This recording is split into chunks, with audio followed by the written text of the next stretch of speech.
my fucking mind up in this motherfucker. With mental health center, tune up, oil change. Crash, splash, and a flash, hit the gas, no turning back on this one, my life's all done. My mind lacks the wisdom to avoid situations like this one. Crash, splash, and a flash, hit the gas, no turning back on this one, my life's all done. My mind lacks the wisdom to avoid situations like this one. Woke up dead, looking for life in a 6-foot plywood bed, 6 inches from the rest of your life. No blessing inside, my aggression's full throttle for the rest of the night. Full throttle, hitting all the gears, in the Jersey barriers, heading out Route 3. We all used to this. Fuck the world. Fuck my wife, that fucking stupid bitch got me ending my life, holding a crucifix. Fugazis ain't focused, we're not faking. We're hustlers, strugglers, still every track we racing. That's not enough with the problems we facing. Going crazy, lacking motivation. Problems are facing, road raging in the beam. You don't want no problems, and I ain't me. Yeah, I seen some shit, but nothing we've been through. The few people I love that will miss you. Crash, splash, and a flash, hit the gas, no turning back on this one. My life's all done. My mind lacks the wisdom to avoid situations like this one. Crash, splash, and a flash, hit the gas, no turning back on this one. My life's all done. My mind lacks the wisdom to avoid situations like this one. They call the kid the fireman, I'm pyro in the garbage can. I spark you with a match, I can burn down the nation, fam. You flipping pics, I carry flamethrowers. Sickles to the homes, you ain't paying what you owe, and you better know it. Hotter than a carry blaze on a warm and sunny days. About cooking flames and whipping up an aeroplane. These damn lanes got me chasing fast lanes, ashes to ashes. That's sticky skins, man. I do it and I don't, I can't and you won't. You push 100 scopes, wheel smoking up supply dope. I'm wild like a blaze, I can burn for many days. You don't wanna play. I was coming with the hand grenades. They claiming that they hot as the burners on the block. Hot 16s, yo, I drop them non-stop. Like the flight to the spot, yo, we banging to the top. So get the fuck out my spot and give me my damn guap. Crash, splash, and a flash, hit the gas, no turning back on this one. My life's all done. My mind lacks the wisdom to avoid situations like this one. Crash, splash, and a flash, hit the gas, no.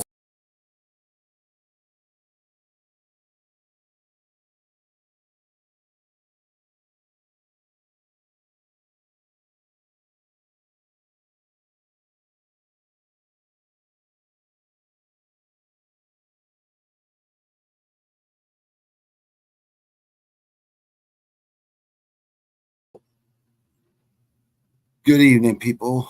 Good morning, good afternoon, wherever you are. I think Skate's going to be joining me. I'm not sure. I think so, though.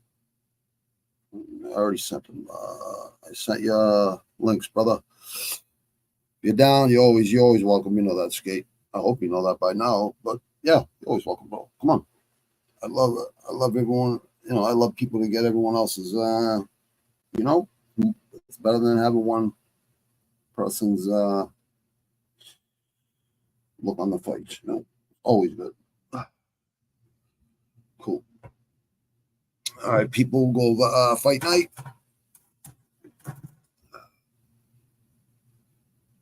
Tuivasa versus Tybura. Couple heavy-hitting heavyweights.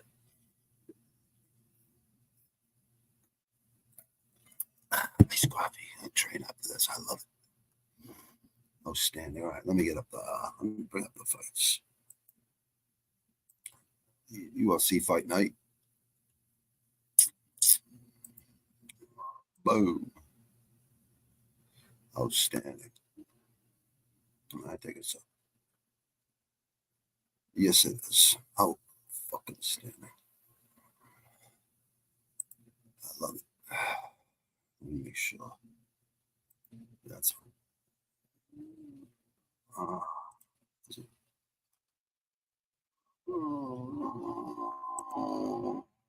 there we go. Okay.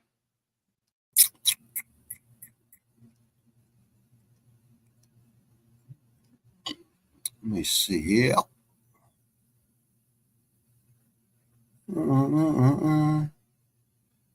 Two. Oh, this should be a good co-main event right there. 1, 2, 3. 5, 6, 7, 10, 11, 12, 13. 13 fights on fight night. Not bad. Jack Englier, Charalopos, Gregorio. Wow. Yeah, just 6 months ago. I remember that. Oh, this kid's fucking pretty good, actually. Should be interesting. Should be interesting. Should be interesting. All right, good. That's working. Foul. What's happening? Foul 1. Skate.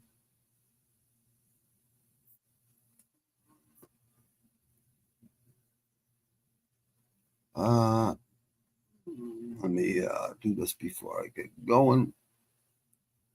Foul 1.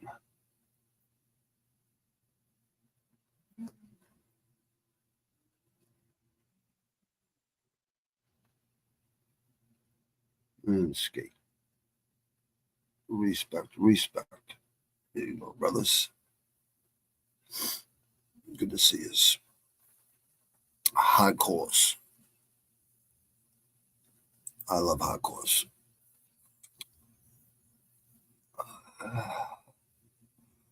Let me see. Oh, here we go. So anyways, first fight. Plus 170. Oh, look at that. Fucking perfect timing for fucking skate. Perfect timing, brother. All right, let me get you in there, brother. Outstanding, brother. Perfect timing, brother. Can you hear me, bro? Yeah, what's up, man? Oh, good. All right, cool. What's going glad on, you jumped in, brother. Yeah. Foul 1, what's up, do bro? it, man. Let's break these motherfucking fights down. Foul 1. Are you Public Enemy number 1? 1. That's the first Public Enemy album. I don't know. You probably might not know that song, but it's still a fucking classic. Okay, yeah, first fight. You want to read them off, brother, and I'll do the fucking odds, brother, because I know you like it and you do it well. So go ahead, brother. I like you doing it. All right, so we got Chad and Hellinger versus Charles Lampos. I'm pretty sure. I'm pretty sure, bro. He's I don't know. I'm pretty sure. Lampos. Yeah, he was just finished school. Time to chill. Gregorio. Go ahead, brother. I'm sorry. Gregorio. Gregorio. Gregorio streak. So I don't know too much. I got in from Contender series. The contender series. Oh, Chad. Oh, Chad. I'm sorry. Yeah. So yeah, go ahead. Tell us the odds. Yeah,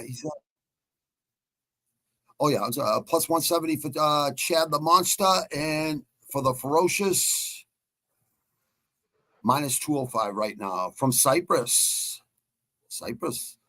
and training out of New York City. Go ahead, Longo and Weidman. Yeah.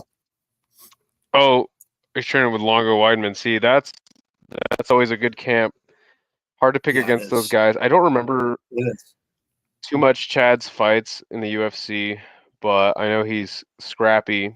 Going up against a guy who's on a 4-fight win streak. Just had a contender series KO to get into the big show, so got to go with the momentum here. I'm just going to pick Gregorio. Probably gets it done. I don't know. I'll just go safe, pick decision, but doesn't mean that Chad's not a 5-dog plus 170 with the experience. He's got significantly more fights than dude, but yeah, it looks like I'm just gonna go with the momentum. I agree. I like that. What the fuck happened, man? Damn. I hate when this fucking happens.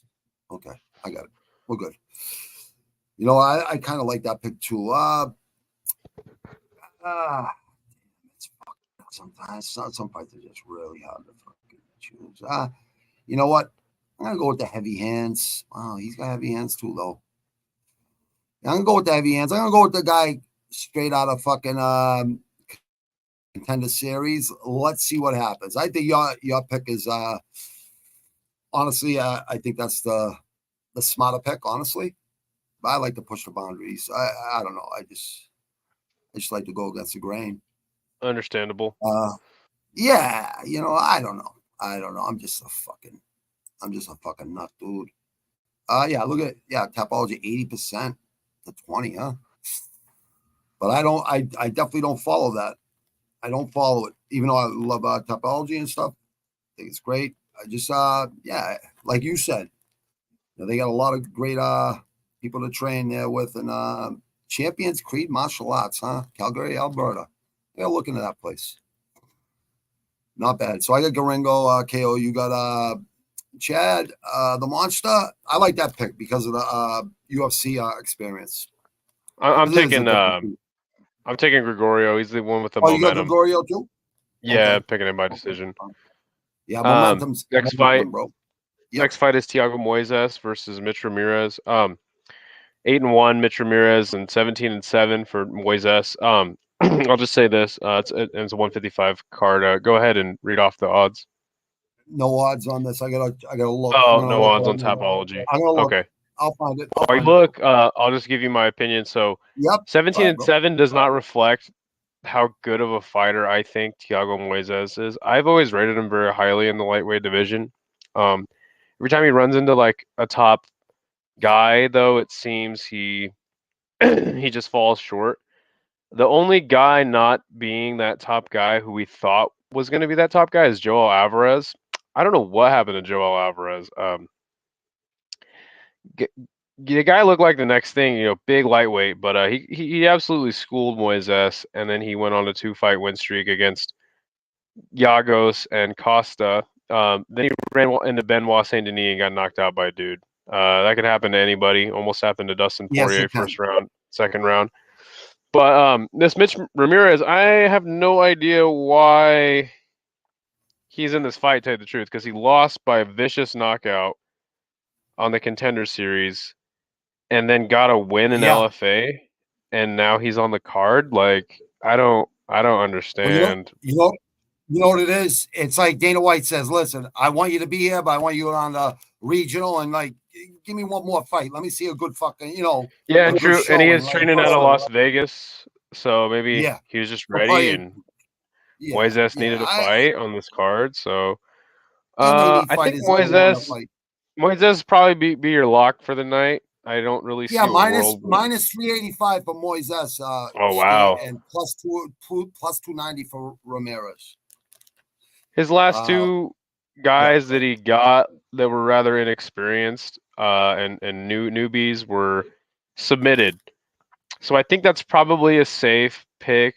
I'm going to go round 2 submission. Round 2 submission. I like it. I do.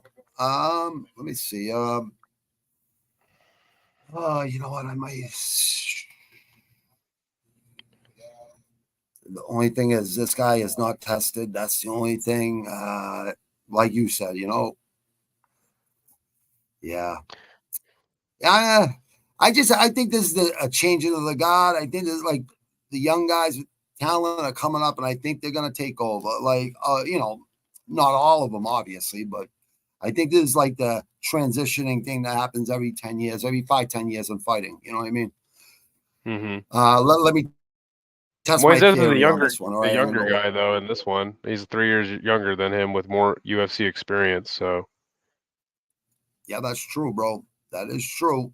Only a half-inch reach advantage too. I'm at ATT. Brazil is pretty good. Yeah, this one's tough. Worldwide ranking. 20th. I don't think it's tough at all. I think this is probably one of the easiest fights to pick on the whole card, honestly. Yeah, but you just never know in MMA, though. You never know in MMA, though. You never know. You just never know. I don't know. Well, we know certain fighters what they're gonna bring, no matter what. There's just certain fighters we know they're gonna bring it regardless. Oh shit! No Isha just hopped in the chat. What's up, Isha? Good to see you, brother. Oh, Isha, what's up? Oh shit, what's up, Isha, dude? Oh, thanks a lot, brother. Thanks a lot. I appreciate it, brother. Man, you got a busy weekend ahead of you. I see. Oh yeah, Isha's always he's a busy man. He's a busy man. Yeah, he's grinding grinds like a motherfucker. I love. That's why we respect him, though. I love it. Yeah, absolutely. I respect anyone that grinds. I even with Disney Boy. I don't hate the kid. I respect his hustle. Yeah, I don't hate the kid, but I respect his hustle. You know what I mean? He's gonna fight fucking Mike Tyson, but I don't care what anyone says about 58 years old by the time the fight happens. I don't think that means anything. You know what I mean? Honestly, because Mike hasn't been in no wars in a long time. So I highly recommend people go watch Razor Ruddock. I just don't think fights. that like a 58-year-old brain should be getting punched personally. In any serious capacity. I agree. I just I think he wants to prove to people that that age doesn't matter. Look at George Foreman. Look at Hopkins. Look at Hopkins, 51 years old. Won the belt. You know what I mean? Probably not. Then he got viciously KO'd out of the ring like that one guy did on last night. Yeah, but he actually didn't have nothing to fall on. He fell on the fucking cement with his head. Fuck. There was no one even trying to catch him. Hopkins, I mean. Yeah, that was fucking fucked up, man. No one even tried to get up and fucking. Well, maybe they did try to get up and try to stop it, but they didn't stop it. How about Mark Coleman, huh? What a fucking savage. I love it. The Hammer Coleman. Yeah. God bless you, brother. God bless him. Yeah, wouldn't that be nice if like the UFC like helped him out with that a little bit? That'd be cool. Yeah, I was wondering, someone asked that question, and I was like, that's a great fucking question. You know what? I think Dana will reach out to him on the down low. So, throw him some money or something like that. You know what I mean? He's one of the first ground and pounders from the UFC. One of the first ones. Hammer fists were fucking not only that, he's the first heavyweight champion. Mm-hmm. From what I remember, I think you're correct, bro. It's been so long, Skate. 93. Of course I'm correct. Like yeah, I know you wouldn't say it unless you were. I know you wouldn't. So I know you wouldn't say it unless you were right. And that's why I like having you in here, brother. But yeah, thank you. Thank you, Isha. Appreciate it, bro. And File One, obviously appreciate it. I appreciate you, Skate, obviously. I think you know that.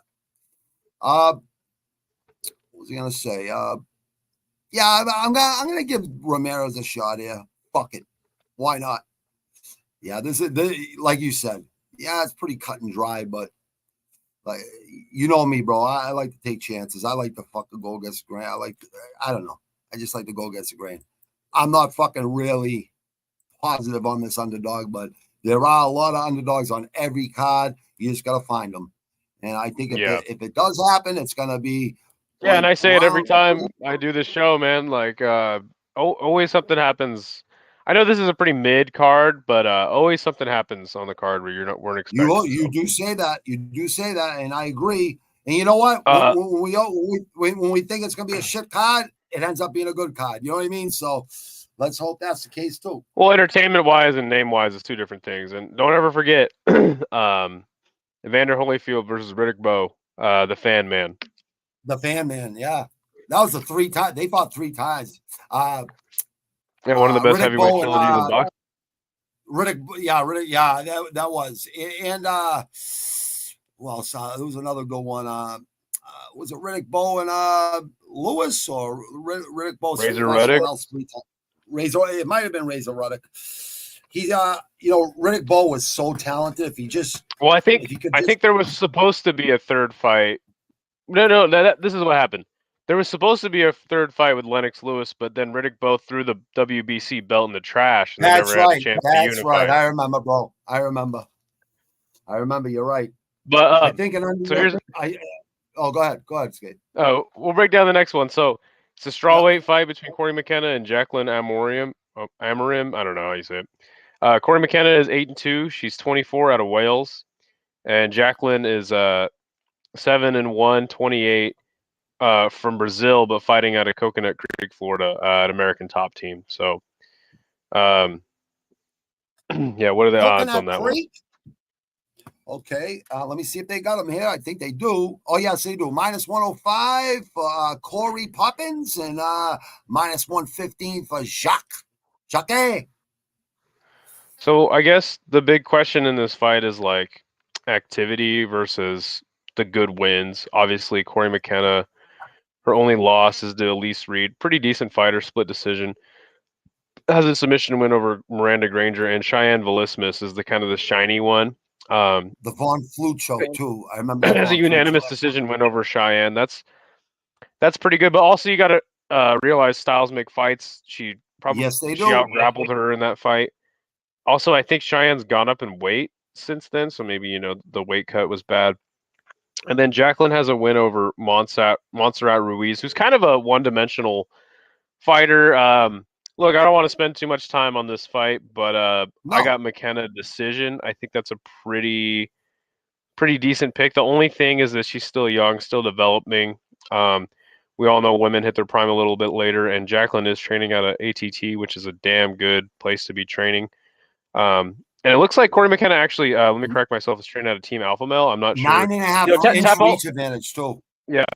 And Tapology is not always up to date on their where people are training out of and stuff like that. So I'm not entirely sure. But yeah, give me McKenna. I'll go with the favorite by decision. Okay, McKenna. Okay, let me see. 4-1. They're both 4-1. Sam Hughes. Yeah, I'm gonna go with McKenna too. Fucking decision because. Yeah, you lose to Sam Hughes. I gotta fade you. I got a question now. Even though Sam Hughes is top, but she's not elite, skilled, fucking champion fucking material, and maybe that'll make her champion material. Men like us telling her that she ain't. You know what I mean? I don't know. I just think there's a lot more fucking things. File One said, I think an underdog is a good shout here, except I got to take the top team fighter. Understandable. Definitely. Thank you, Scape, pulling that in for me. I'm rolling up some fatties. You know what I mean? So I appreciate it. Yeah, no worries, next man. Fight. Next fight. You ready, brother? Okay. A featherweight contest between Josh Kulabau and Danny Silva. Danny Silva is 8-1, 27, and he's fighting at a UFC gym, Costa Mesa. I think I've heard of that before. I'm not sure who's the head coach over there. But you got Josh Kulabau from Australia, 29. Minus 180 for Kulabau. And, for Silva, plus 150. Yeah, I'm sorry. Kulabau. So Josh Kulabau has looked pretty good. He had an early split decision, a split draw to Charles Jourdain, where he looked good. The only deficiency he really has is on the feet. I haven't really seen that develop much, but he had his most recent fight was to Lerone Murphy. No shame in losing to Lerone Murphy. That dude is a fucking hammer. I don't remember that fight quite well, but didn't get finished by Lerone, so there's something to hang your hat on. Danny, I have not seen him fight. I know we watched his fight in the Contender Series, but I'm never really high on guys when they win a decision in Contender. I know he knows the LFA. I know he knows the LFA people the back of his hands. Yep. No doubt. So but I think Kulabau is the right pick here. I'm going to go with the favorite again. More experienced, good grappling. I think that'll probably just be the determining factor in this fight. But again, he is coming off of a year layoff, so always interested to see what young fighters do after, not a long layoff a year, but certainly you should be fighting a little bit more often, especially at 27 years old. But you never know what people, or 29, sorry. You never know what people are going through. So yeah, interested to see what he'll be 30 in less than like two more months. He'll be 30. So okay. Yeah, round up to 30. Yeah, I agree, bro. You should stay active, especially when you're young. And like you said, momentum is everything. It really fucking truly is in anything in life, especially fighting. Yeah, this kid's pretty fucking legit in fucking LFA. But he did come on. He's got some heavy hands though, from what I remember. I seen some film on him. I remember him during the Contender Series. Did they give both these guys a contract? I'm pretty sure they did. I could be wrong, but I thought they gave them. I thought they gave them both a contract. But yeah, I'm gonna go with I really believe these guys have to fucking that come out of the Contender Series, come to their first UFC for other than Dana White Contender Series. I think they come out fucking swinging, and they're already used to the Apex already. You know what I mean? So they're looking to put on a fucking show, or fucking show that they belong. Either or, and we'll find out. We'll find out fucking Saturday. Silva, and I respect some Silvas around here that older friends of mine, generation ahead of me. So the Silva name, it always tough people when their last name is Silva. Shout out to Fall River, New Bedford. I mean, to be fair though, they only got like 4 last names in Brazil. No, you're right. No, I was gonna say I know it's Portuguese. I know it's a very common name. You're right. All right, that's not true. That's pretty funny. They got like 16. They got like 16 last names in Brazil. Pereira. They do, but Filio, Silva. This is like that's like half of them right there. Alves, yeah. There's a few of them. You're right. Alves. There's a lot of Tiagos, too. Alves, you're right. That's how it's supposed to be pronounced, Alves. But they pronounce it Alves here. Believe it or not, it's strange. I seen a guy get all pissed off one time with a fucking CO. It's Alves. It's not fucking Alves. I told you that fucking 100 fucking times. And I'm like, good for you, dude. Good for you. Good for you. Stand up for your fucking self, motherfucker. Good for you. Yeah, I'm gonna go with Silva. I'm gonna say featherweight. They're gonna be slanging fucking fists and fucking feet, really fast. I like your picks. Don't get me wrong, Skate. I do. I just like to go against the grain, bro. And he's coming off a loss, even though, like you said, that's not a bad loss. You know what I mean? 12-0-1. I mean, that's a good fucking MMA record right off the bat. It's pretty good right off the bat. Picks are always subject to change, guys. Picks are always subject to change. They are subject to change. And if they do change, I will come on and fucking say it. Usually I do. Oh yeah. I'll come on and say I made a couple switches, but even if my guests have some switches, I'll switch theirs too. I'll tell you guys. You know what I mean? But yeah. So I got Silva. He's got Josh. All right, so let me see. Is this the? Oh yeah, 3 more prelim. Oh yeah, so 3 more prelim cards, prelim fights, and then we go to the main event. All right, so you got a flyweight contest between Ode Osborne and Jafel Filio. Ode is 12-6. He's 32 out of Milwaukee, fighting out of Syndicate MMA. Jafel Filio is 15-3, and he's 30. Fighting out of Nova União in Brazil. Filio's minus 175, plus 145 for Ode Osborne, the Jamaican sensation, versus the Pasta. Ooh, all right. So didn't Ode just fight last week or 2 weeks ago? Oh, 6 months ago. I thought he fought recently. 6 months ago is fairly recently, but yeah, it is fairly recently. But I thought he fought like it was someone else. I can't really remember. Oh, actually, I'm sorry. Yeah, it was someone that fought Ode Osborne. That's what it was. Yeah, yeah. My bad. So Ode Osborne, he had a good first couple fights. One thing that Ode is known for is he has quite a bit of power. For all the shit that he gets, because he has looked kind of bad and lost some fights, that he probably should have. He was favored to win, I guess I should say. Ode has a lot of power, but because he has so much power, he gets overzealous, and that's kind of what catches him in the bad positions. On the other hand, Filio had a debut against Mokaev in which he got submitted, but I think he actually looked decent in that fight until Mokaev got the submission. He didn't look that bad. He did not. Right. So he kind of surprised people. Mokaev didn't tap like 3 times to him. Right. That's right. He was the guy who had him in like a knee bar or some shit like that. Yeah. But I'm pretty sure. So then he got the submission over Bairez. So what you're looking for in this fight is either, and I know it's a flyweight fight, so it is more likely to go to decision. But O'Day's going to be looking for This the kid's got a knockout. heavy Jafel's going to hands. be looking for the submission. Yep, I can see that. So, what are Yep. you riding with? Are you riding with O'Day's knockout, or you're riding with the grappling skills of Jafel? Jafel's 30 at Well, flyweight, but O'Day's 32 at flyweight. Both guys are in their prime, but something is making me want to pick O'Day, even though it's always a bad idea because every time I pick him, he I loses. feel you, Skate. I know. Every time I go with him, he loses on me. You know what I mean? So I know what you're saying, and I have that same gut feeling about him this time too. I really But do. I yeah, have the something's same making thing me with want to him. pick him by knockout. Yep. But man, this is a tough one to pick because I think O'Day This will kid's a get the tough kid. knockout.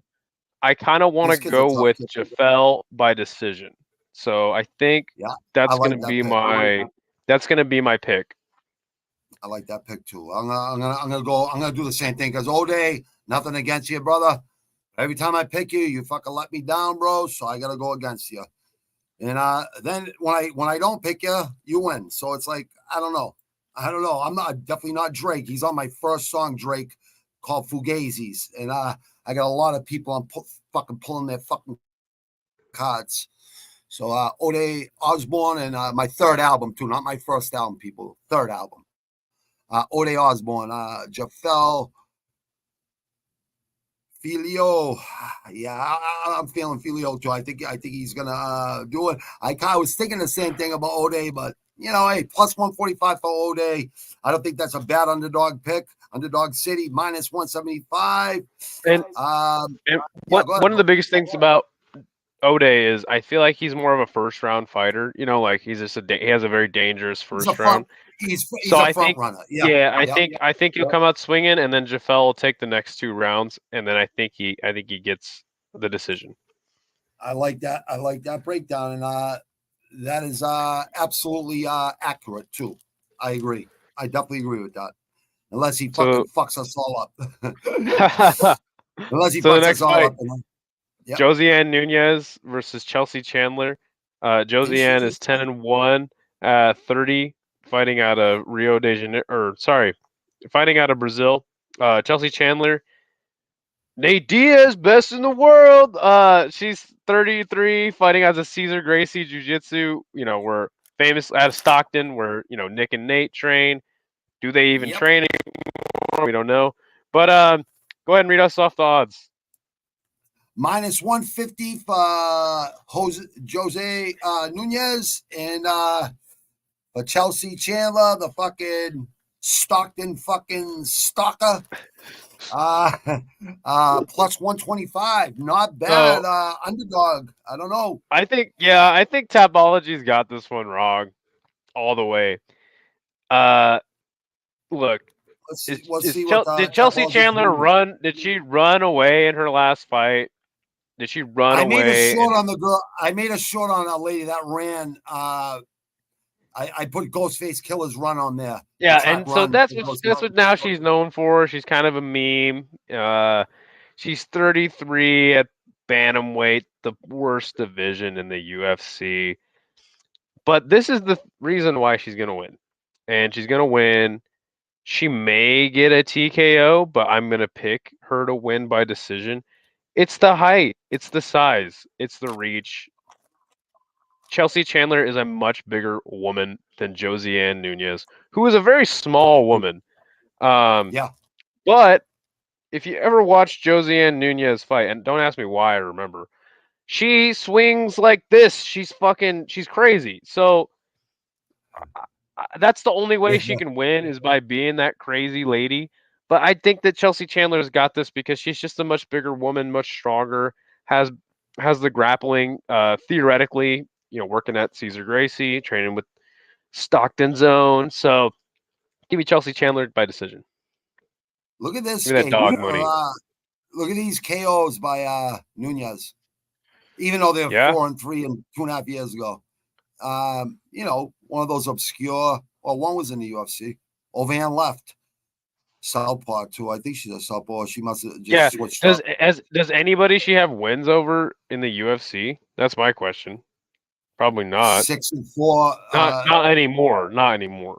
Yeah, not anymore. Yeah, I agree. It's Chelsea Chandler's only loss is the fucking Norma Dumont. Everybody loses to Norma. Like, come on. Yeah. Dumont can fight. Absolutely. Yeah, I'm gonna go with Chandler too myself, and I'm gonna go with a submission. Or you know what? I'm gonna be safe and just go with a decision because I don't pick enough decisions. But what's your winning? How'd you pick for a win here? Did you go with a decision too? Yeah, I went to decision. Okay, sounds good. All right, so I think this is the last fight on the prelims, and I'll get to the comments. Or me and Skate, one of us will get to the comments, but we will definitely get to the comments. All right, here we go. Boom. Last prelim. All right, so you got Mike Davis, a lightweight bout.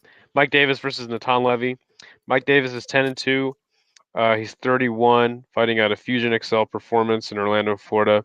On the other hand, you got Natan Levy, I believe the only Israeli fighter in the UFC. That might be wrong. I'm pretty sure that's correct, but he's 32 and he's fighting at a Syndicate. A lot of Syndicate guys on this card. Who is the head coach at Syndicate MMA? I'm gonna look it up.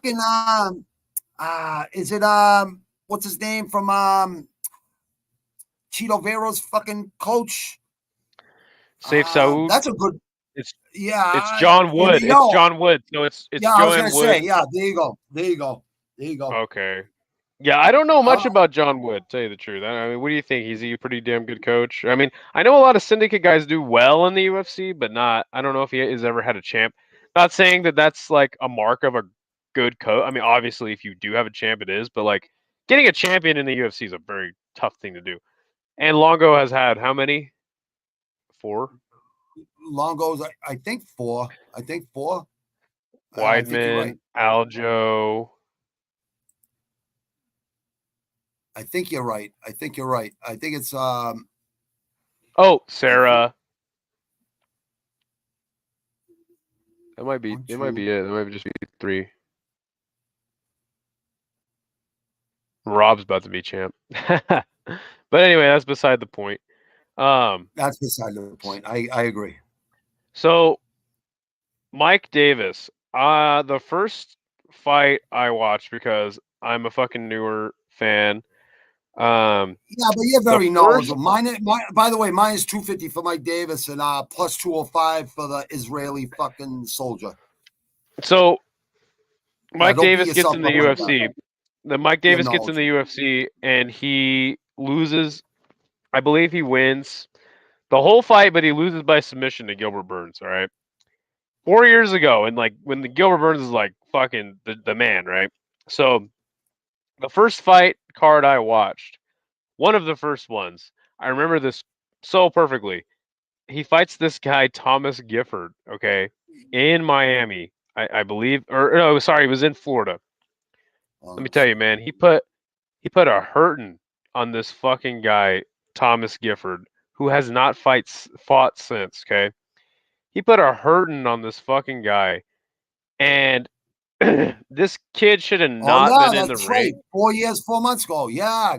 He should have not been in the cage with Mike Davis. Okay. And I remember this KO because it was so bad. He beat up on him for like Didn't he have a seizure? what seemed like no. He beat up on him like what seemed like forever. Okay. And he fucking flatlines Thomas. And when he fell right on his nose, splat on the cage. I remember that so well. But that was 4 years ago, and he's only had 3 fights in those 4 years. Every time I see Mike Davis, he looks great. He had a hard-fought fight with Mason Jones. Then he has a hard-fought fight with Vyacheslav Borshev, okay? I feel like Mike Davis is that dude, but he's not active enough. And now he's getting in these tough fights with these guys, and the fights are getting closer and closer. So I like Mike Davis. I wish he was more active. Every time he fights, he's got an exciting style. Natan Levy he's gonna be in this fight, and he's coming for blood. Also, a guy coming off of a layoff. But I gotta go with Davis here, man. Yeah, I think like it's going that to pick. be a I like close fight. I think it's going to be a close fight, and I got Davis by decision. What's your analysis on this fight? pretty much the same as you. I don't like people that ain't not that I don't like them as personally. I just don't like when fighters don't fight on a regular basis. I don't know if that's just because there's 800 plus fucking contracts in the UFC and they gotta, when they call him up and he said maybe a lot of fighters say they're not ready or they're not willing to take the fights short amount of time. I don't know what the fuck it is. Obviously, it's like one of those things. You know what I mean? So I like Davis too in this one. Jesus, it's hard though because these two are pretty evenly matched. 4-1. 4-1 is last in both I of think their this last one's a five. coin flip. Yeah, it's kind of like coin flip, exactly. I like let me see, 72. Yeah, I'm gonna go with that half inch. I'm gonna go with Davis too. I like Davis with the half inch reach advantage, and he is a fucking tough kid. Levy still needs prove a little bit more to me before I'm picking him on a regular basis and shit like that. Let me see. I'd say KO. I'm gonna go KO round 3 or something like that. Hopefully it's a war. Maybe fight of the night honors. You know what I mean? Maybe. Like you said, they're both in their prime, so let's see what happens. This is the time to fucking shine right now. Doesn't look like they're gonna lose their jobs or anything, but a win here would propel them definitely higher into the rankings. And I just same feel for like Levy. You know what I mean? I feel like I've seen one Levy fight where he really dominated and he did really well. But other than that, Yeah, I just feel like both these fighters are in really close fights.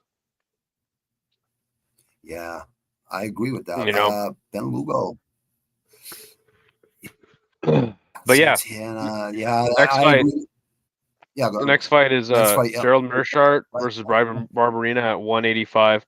Oh, Gerald shit. Meerschaert, Shit. 35-17-0. Brian Barberina is 18-11 on a 3-fight losing streak. Meerschaert's on a 2-fight losing streak. 36 out of Milwaukee for Meerschaert, fighting out of Killcliff FC. And you got 34 fighting out of Glendale at MMA Lab for Barberina. Yeah, Bam Bam's plus 160, minus 190 for GM3. What record does John Meerschaert hold? Does he hold a record, right? What's he hold? The most? Yeah, he has the most submissions at middleweight. At middleweight. Okay, all right. Yeah, I knew he and had Charles Oliveira has the most submissions in in the UFC, right? But I don't think that Meerschaert is too far behind him. So this is a classic striker versus grappler matchup. But people forget that Gerald Meerschaert, he can strike with him, man. Gerald Meerschaert gets a lot of crap because he was the guy that got flattened against Hamzat with one punch. Yeah, he said, you're going to know you were in a fight tomorrow after you fight me. 8 seconds later, he's fucking dropped. Well, 8 seconds into the fight, fucking right, yep. So he's the guy that like... Then he went on a 5-win streak, Well, not only that, he had immediately after Alex Pereira had that tough fight with Bruno Silva. Yeah, they booked him against Meerschaert right after that, and Meerschaert goes out there and subs him. So, who are his last 2 losses to? They're to Joe Pfeiffer 10 months ago and Andre Petrovsky by split decision. Come on, man. Yeah. Give me Meerschaert. Give me him by submission. Give me I want to go round 1.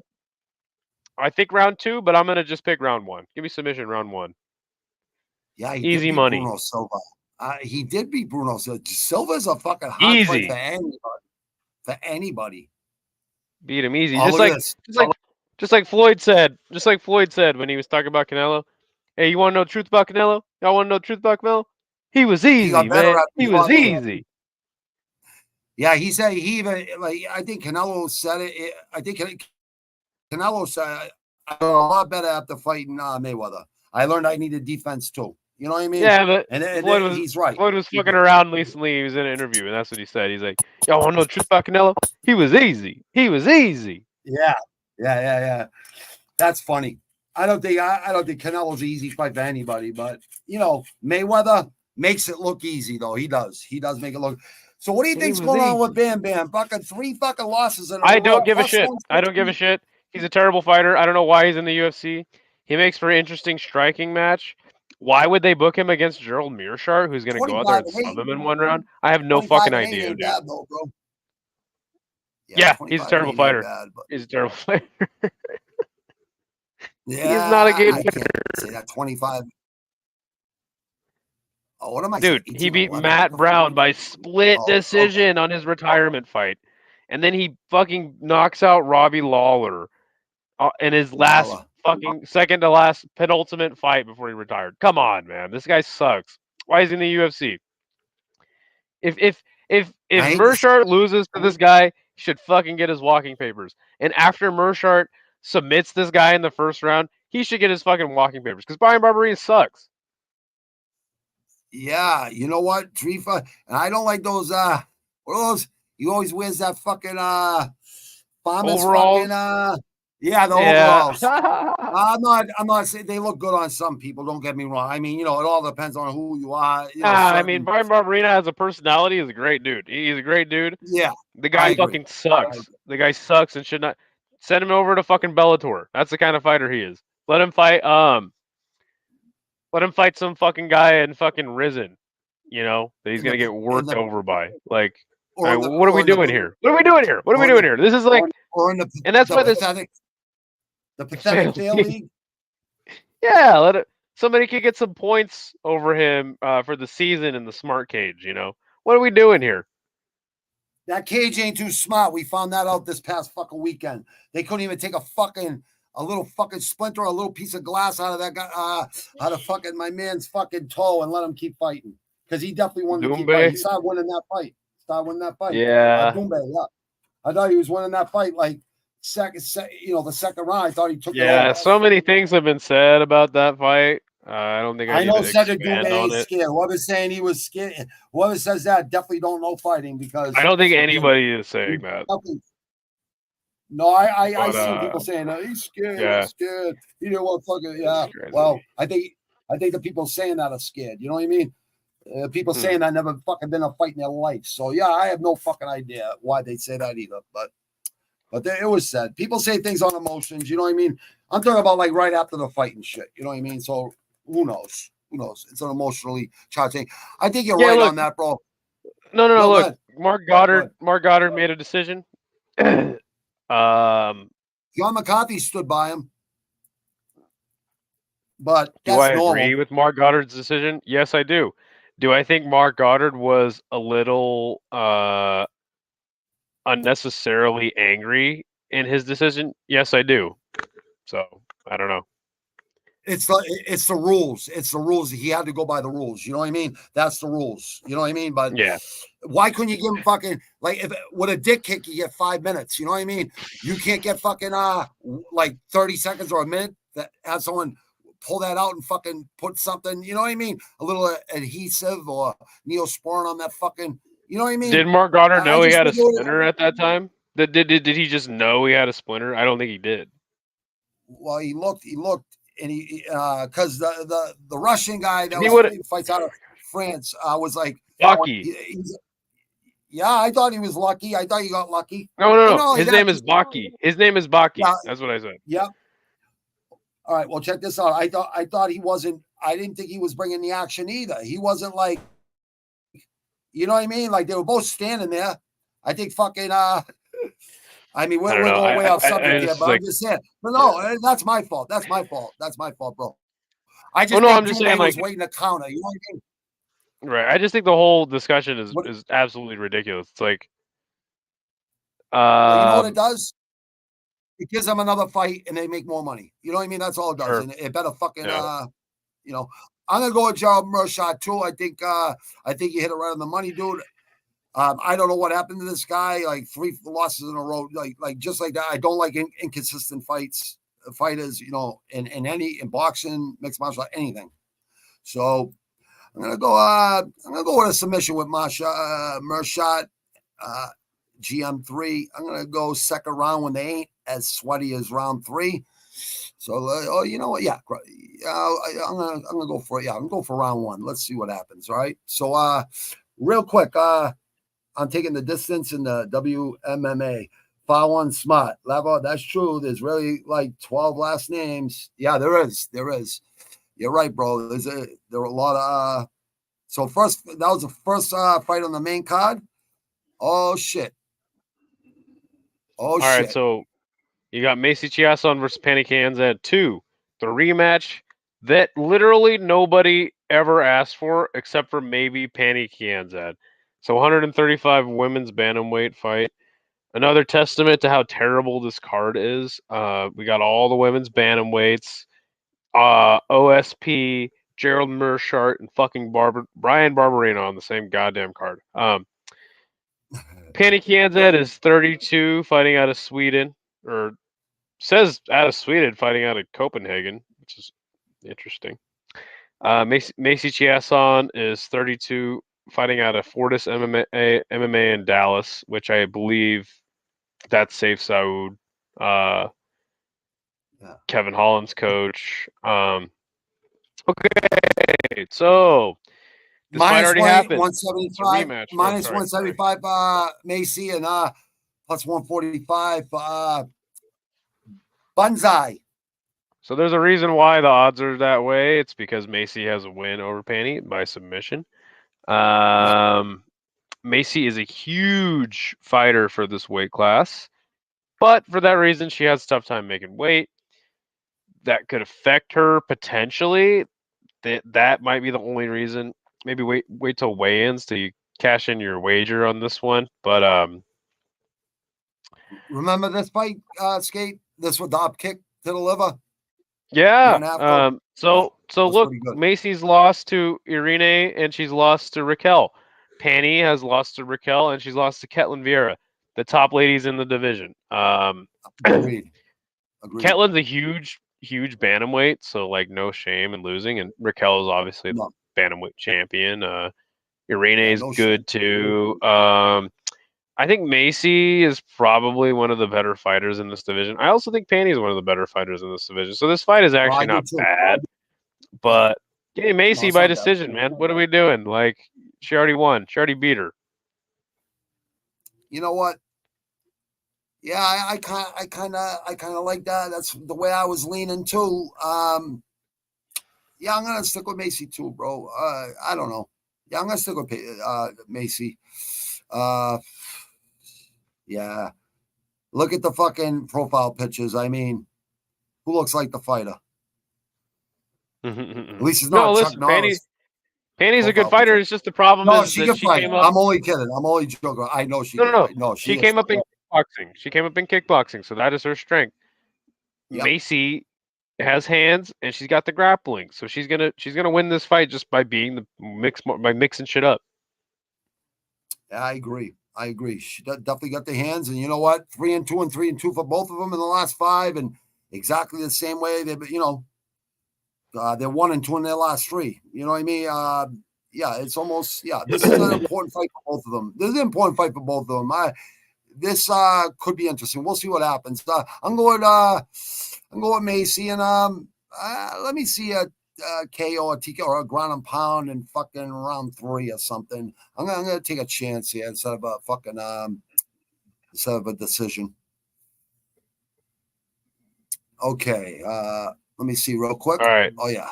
Oh, we got a couple fights on this card, which 145-pound card fight on the main card. Christian Rodriguez versus Isaac Dolgarian. Christian Rodriguez 10-1, fighting out of Milwaukee, out of Rufus Sport. Isaac Dolgarian is 6-0, fighting out of Kansas at Factory X. He's 7. What are the odds, my friend? Minus 135 for Isaac and plus 110 for Christian Rodriguez. C-Rod versus the Midwest. All right, so Christian Rodriguez is a damn good prospect, but unfortunately he ran into JSP. He got out grappled by him in his UFC debut. Then he put him up against Raul Rosas a couple fights later. Had a hard fight with him. It was a tough fight. He came out on top. Then he had a crazy fight with Cameron Simon, who's always in a crazy fight. You can always guarantee on Cameron Simon delivering a crazy fight. On the other end, you got Isaac Dolgarian, who is 6-0 in MMA, and he's also 4-0 in the amateurs. So he's had 10 fights. All of his fights have ended in a first round knockout. Stoppage, yeah, a KO or submission. Yep, a submission on. Yep, yeah. You're right. Now this he got two submissions. Yeah, go ahead, bro. This will arguably be the best competition he's went up against. I think that the dog pick is smart here, but I'm gonna pick the Dolgarian first round knockout train to just keep on rolling. Let's go. First round knockout, Dolgarian. I agree. They both have 71-inch reach, and I love the knockout mechanisms. I love people who have heavy hands. I got to go with the knockout. I'm going to go with a knockout, and I say this go. Yeah, I'll go with 2.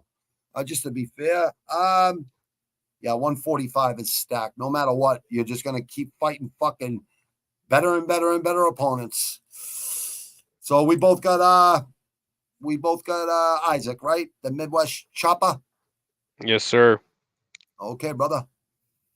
All right. Next fight. Look at this. The light heavyweight contest between Kennedy and Nzechukwu versus Ovin St. Preux. Ovince, OSP, is 26-17, fighting out of Knoxville. He's 40 years old, coming in against the African Savage, Kennedy and Nzechukwu, 12-4 out of Dallas, Texas. Fortis MMA, Safe Saud, 31 years old. What are the odds? It's minus 500 for Kennedy, the African Savage, and we got plus 380 for OSP. Oh, shiznat. Holy shiznat. So there's a lot of fights on this card where you could throw dog money, man. Like, if I was betting, I would go I would do like a little parlay with some dogs here, like maybe O'Day, Chelsea Chandler, maybe Natan Levy, maybe Panny, depending on what Macy looks like in the weigh-ins. Christian Rodriguez, Vince, put 10, $20 on him, whatever. But in the game of Tapology picks, it is not the same as making money on odds. So Ovin St. Preux is 40. He's looked terrible in his last couple fights. Kind of he won that fight against Alonzo Menefield 3 years ago, where it was crazy when he fucking hooked him. Yeah. Since then, he lost to Jamal Hill, Tanner Bozer, up at heavyweight, I believe. And then he wins a split decision against Mauricio Shogun Hua, which that is just a terrible fight. And then, of all the people you could get knocked out by, he gets knocked out by fucking Felipe Lins, which is fucking crazy. On the other hand, Kennedy just got knocked out by Dustin Jacoby. Now, you and I both know Dustin Jacoby, though he may not be the best mixed martial artist, he was can fucking fight. Also not the best kickboxer, but I like Dustin Jacoby, man. I like him a lot. Jacoby too. Yeah, I respect his game. So I do too. Kennedy's gonna go out there and he's gonna chin Vince in the first round. That's my prediction. I could see a world. I could see a world where Vince like maybe hurts Kennedy, because in the times that Kennedy has been knocked out, he just gets knocked out. He doesn't get knocked down and then get up and keep going. When he gets knocked down, he's knocked down and he's done. Well, the bigger they are, the harder they fall. The bigger they are, the harder they fall, right? Yeah, that's really true. Remember Stefan Struve? Or in the main event, we'll talk about this, but Tuivasa in Stefan Struve's retirement fight, he knocked him the fuck out, and it was so brutal. The skyscraper got knocked out. Yeah. But yeah, give me Kennedy. I like first Kennedy too. 3-2 in his last 5. 2-3 in his last 5 for OSP. Who did OSP marry again? What WMMA fighter from the UFC? Didn't he Did He marry? should have married somebody that could help him train better, or somebody that was richer, so he didn't have to fight this fight in the Apex and get knocked out by Kennedy. That's what he should have did. Yeah, I agree, bro. This is sad.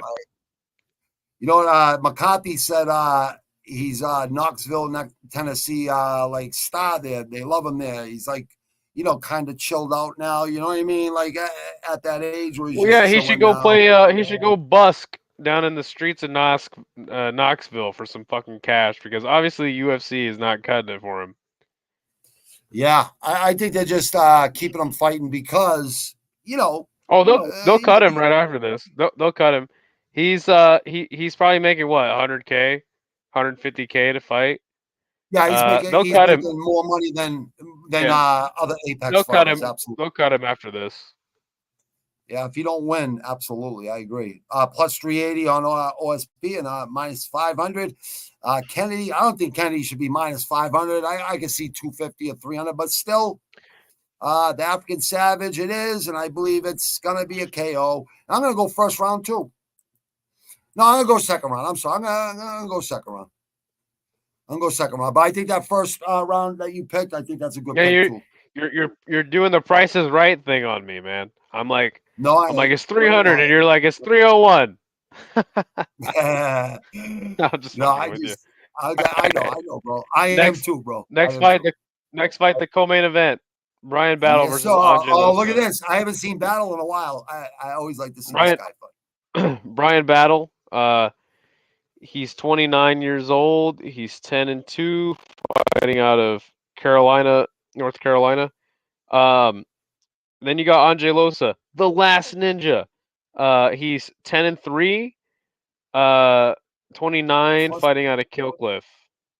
Yeah, he's plus 125, Losa, and Brian Battle is minus 150. I think Charlotte, North Carolina, Carolina Combat Sports and Fitness. I think Kenny Florian pitches in over there. Okay, so I think that outside of Mike Davis versus Tom Levy, this is probably your next coin flip of the card. Even though Tapology has Brian Battle, 87% of people are picking him. I think they just don't really know Andre Lusa. And to be fair, neither do I. I don't remember. Look, this is like the battle of like bottom of the barrel welterweights. Brian Battle. Neither of these guys are going to be champ. Whatever. Brian Battle has produced a really nice couple of knockouts, but I mean, he did win the Ultimate Fighter as well. So I think even though they're both on 2-fight win streaks, Brian Battle's got most of the momentum. 170 He's got pounds. The heavier hands too. You can see a decision, or you can see a finish here. Give me Brian Battle by decision. Jack Della Maddalena beat him in a unanimous decision 5 months ago in a Contender Series. I forgot that. Losa lost him, but he's still got a contract. He's here fighting now. So let me see. I'm gonna go with Battle myself, even though this bodybuilding and stuff, or if it's just genetics or the Mexican supplements or whatever, I don't know. I just think Battle's got the technique, like kind of like Poirier and the Frenchman last week. You can see the technique, the sharper punches, the elbows in, the straight down the middle with the snap at the end. That's why Poirier won that fight. Technique and fucking fundamentals. And I like Battle in this fight. I just I don't know, something about him. I'm not saying that I think Battle can make a run. I think he can make a run to the top 10. I don't know about like you said, I don't know about championship either. Pooh Bear, I don't know about the AKA, brother. The Last Ninja, kind of like that, but that's pretty badass. Yeah, I'm gonna go with Battle. I'm gonna go. Shit, this one's hard to pick. This one, the way of how it's gonna go down. I'd say a KO. Yeah, I'm gonna say a KO. Round 2. I think he's gonna win out at the first round. Losa, and he's another front runner in my opinion. Does good in the first round. Fucking throws a bunch of fucking shit, and then comes out tied in the second round. In battle, has proven that he could, be up against the cage, getting hit and fucking counter back and win. You know what I mean? So I always like to see that. I like seeing people dig deep, going to the deep waters where the great white sharks swim. For the main event, you got Tuivasa versus Marcin Tybura. Tuivasa, 15-6, 31 years old. You got Australia, New South Wales. On the other end, you got Marcin Tybura, 24-8, 38, fighting out of Poland.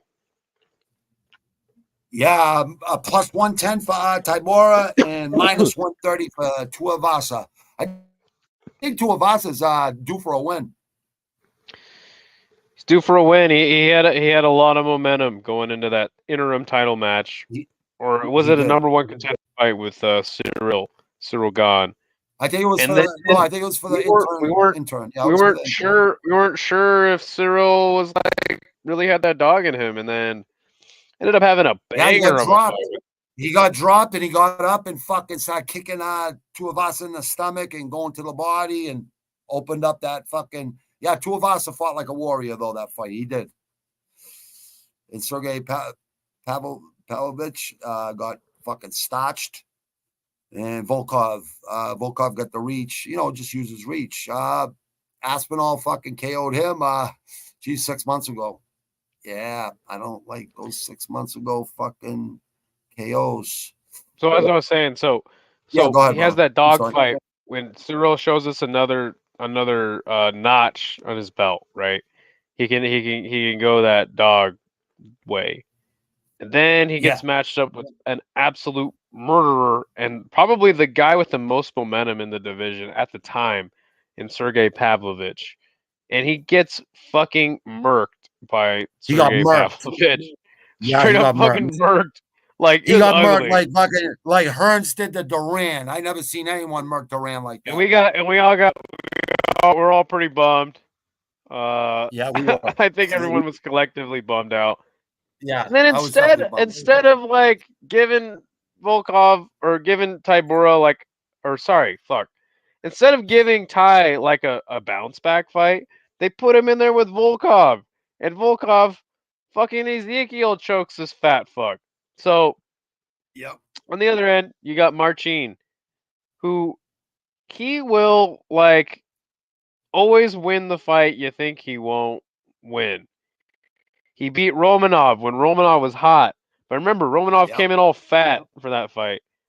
A year and a half ago. He beats Blagoy in a very boring win, and then Tom Aspinall comes. He ground and pounded Walt Harris, and then when he beat Walt, that was kind of sad. We all know what happened to Walt. And then Aspinall, prayers to Walt, and he's a good dude. But and then Aspinall comes and flattens him. So, man, do I want to pick Marcin so bad in this fight. I just cannot do it. I can't do it because there's no real danger here for Ty to get murked like he did against Cyril, like he did against Sergey, like he did against Volkov. The only real danger in this fight is Volkov fight. The Volkov fight, unanimous decision by Marcin, like you were talking about, what you got. And look, submission, Ezekiel choke. Volkov had on. I know MMA math don't work, but I mean it does sometimes. Volkov, it's not. He lost to Volkov. He beat both these guys. Volkov beat both these guys.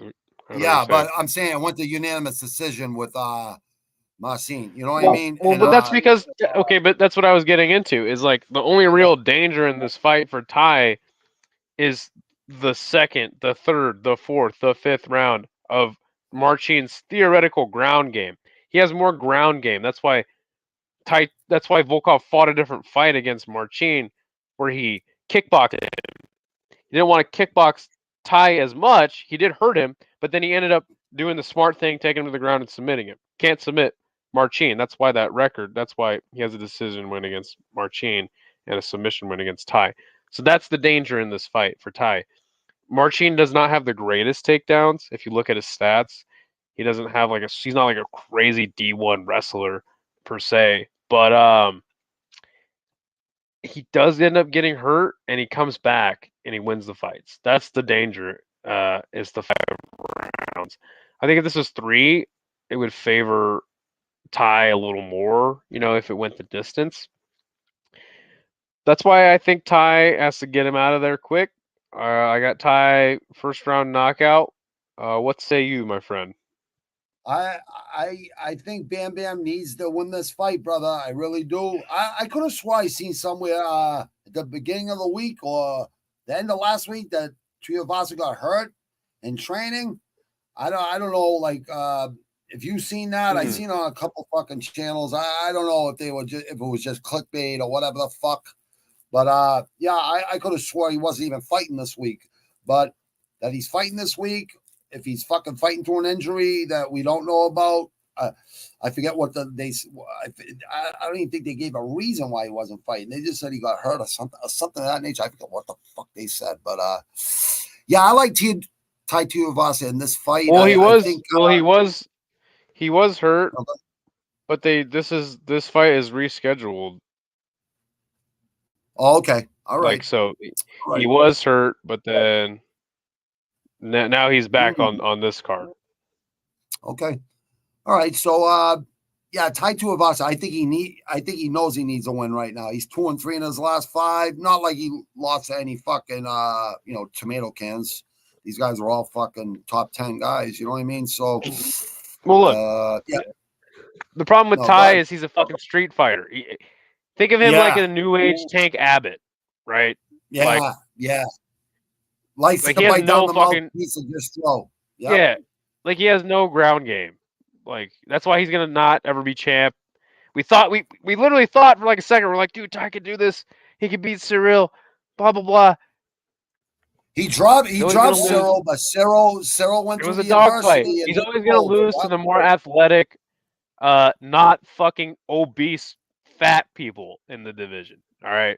Yeah, yeah. Marcin is pretty fucking fat, not an athletic dude, but he's an MMA fighter. So that's how Marcin wins this fight.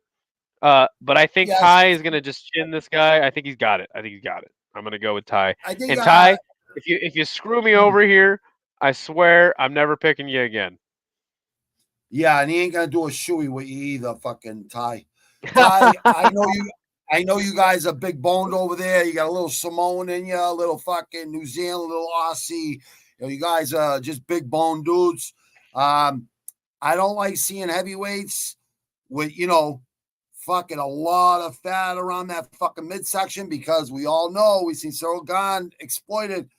Fucking hit him in the body, and they start dropping their hands like everyone else does. You know what I mean? Like that core training is very important. Now, looks can be deceiving, and you can fucking never fucking judge a book by its cover. You know what I mean? And he's just one of those guys. He's one of those guys that's big boned, and yeah, I would like to see him shred up a little bit and really, really, really take it fucking serious and make a run. I hope that's what he's doing right now. Minus 130 for Tai Tuivasa, plus 110. They must know something we don't know, or they don't know what the fuck they're talking about, because I really believe this guy should be favored in this fight right now. I believe he should be the favorite from Poland. But maybe it's the year. It's 38 years old, 31 years old, even though I really don't. In the 3-inch reach advantage. You know what? I'm gonna go with Tybura on this one. I gotta get my. I gotta go with smarts. I think. Fuck that. I'm gonna say with Tuivasa. I think Tuivasa is gonna fucking get a KO here. And I'm gonna say. I think if Ty does not KO this guy in the first 2 rounds, it's over for him, and Marcin will win the decision. He'll win the decision. I think so too. I think you're right. And I think he knows that too. I don't know if he knows it. I don't know if it's been said, but it definitely ain't gonna look good with 4 fucking fights. It's not like Tony Ferguson who won 8 years in a row. You know what I mean? And it's not like that. Hey, Tony Ferguson's still undefeated this year. What are you talking about, man? Undefeated this year. He's undefeated this year. He hasn't lost a fight this year, man. Right, some guy was saying, some guy. Oh yeah, TriStar. Fucking the guy who owns TriStar was saying, he goes, I respect. Yeah, he said he goes, I respect fucking Goggins. He goes, I don't think it was the physical part. I said, I agree with him. I mean, the guy trained 6, 8 hours straight without even taking a sip of water, fucking Tony Ferguson. So I just, I agree. I think it was the Gaethje he beaten. He didn't take no time off after that. He came right back. I think he should have took a year off and fucking, let the brain heal, because with the brain, you need to let your brain heal. I'm glad Volka's doing it. You know what I mean? Like with your broken arm, broken shoulder, whatever, right? You can let that heal and you can still, you know what I mean? With the brain, you have to just chill because it ain't going to heal. I learned this shit when I landed on my head in 2003. What the neurologist told me. He goes, I go, when can I work out again? He's like, you got to wait about 2 months, kid, because all the blood rushes to your vein, to your brain when you train. You know what I mean? So, and right there, I learned, oh, okay, all right. 2 months later, I was training again, so it all worked out. But yeah, I think you need to rest that brain at the fucking after a KO, and let's see what happens. Tuivasa, I believe, has heavier hands, and I believe he's gonna have some urgency here, and I believe I thought I seen that he was in City Kickboxing. I think he was up there with Eugene and them. I could have swore I seen him up there sparring. I could be wrong, but they do mix it up sometimes. Aussie and New Zealand, they do go back and forth. But even if so, it doesn't matter. I think it probably wouldn't be hard, He's a pretty big guy, so he could probably just take a couple steps and then he's in New Zealand. Yeah, it's not really that far. Yeah, that joke fell pretty flat. That's probably a good indication that I should get out of here, man. I gotta get up early tomorrow. I'm gonna take a little trip to Oregon. Should be a good day tomorrow. So I'll catch you savages in the animal room. Do you gotta work, or do you just gotta go? Work. I'm taking a skate trip to Oregon, hitting about four parks along the Columbia River. So cool, bro. Cool. Yes, Take sir. some fucking videos. Take some videos, man. Always. Grab me another short video. So I might put you on the intro that I'm building. Cool, man. All right. Sounds good, brother. All right, thanks for fucking joining me, brother. Hold on. Let me get you out of here right here. Salute, brother. Salute, my man. Salute. Have a good day tomorrow. Take it easy. Thank you, man. I'm out of here. You. Peace, bro. Hold on. Peace, brother. Thanks, Skate, for joining. I appreciate it, brother. If anyone thinks anything different in there, let me know in the comments if you think if you have any constructive criticism on these fights, if you think something else is going to happen, anything like that, because it's always good to I like to hear other people's opinions, but let me see. Actually, let me save these fights too. Let me get my fucking Tapology in order, and I'll save it. And we'll leave with a track from my first and second album. Even though they ain't my favorite songs from those albums, I'm still grateful they were done. From Wise the Sound, who made some slideshow videos for those. I just told him to pick the fucking songs that he felt good doing them with. This album, it's going to be a totally different thing because I'm going to be doing the videos and I'm actually producing it. Already started producing it, already started writing, and it's going to come out pretty good.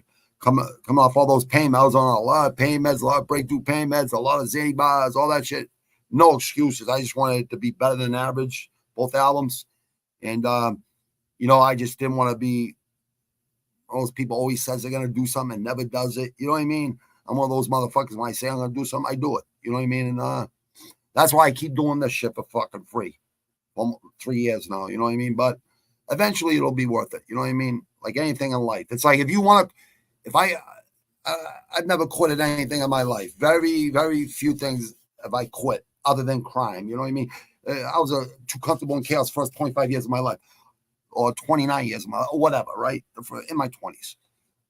Yeah, I don't quit. I don't like to fucking quit at anything. And everyone always says, yeah, I was thinking about quitting, and then fucking a week later, boom, I got monetized. You know what I mean? So, I don't want to fucking quit doing this. And I ain't ever going to quit. That way, people understand, hey, I wouldn't subscribe to someone's fucking channel or podcast if they weren't consistent. One thing you can't say about me, I am consistent.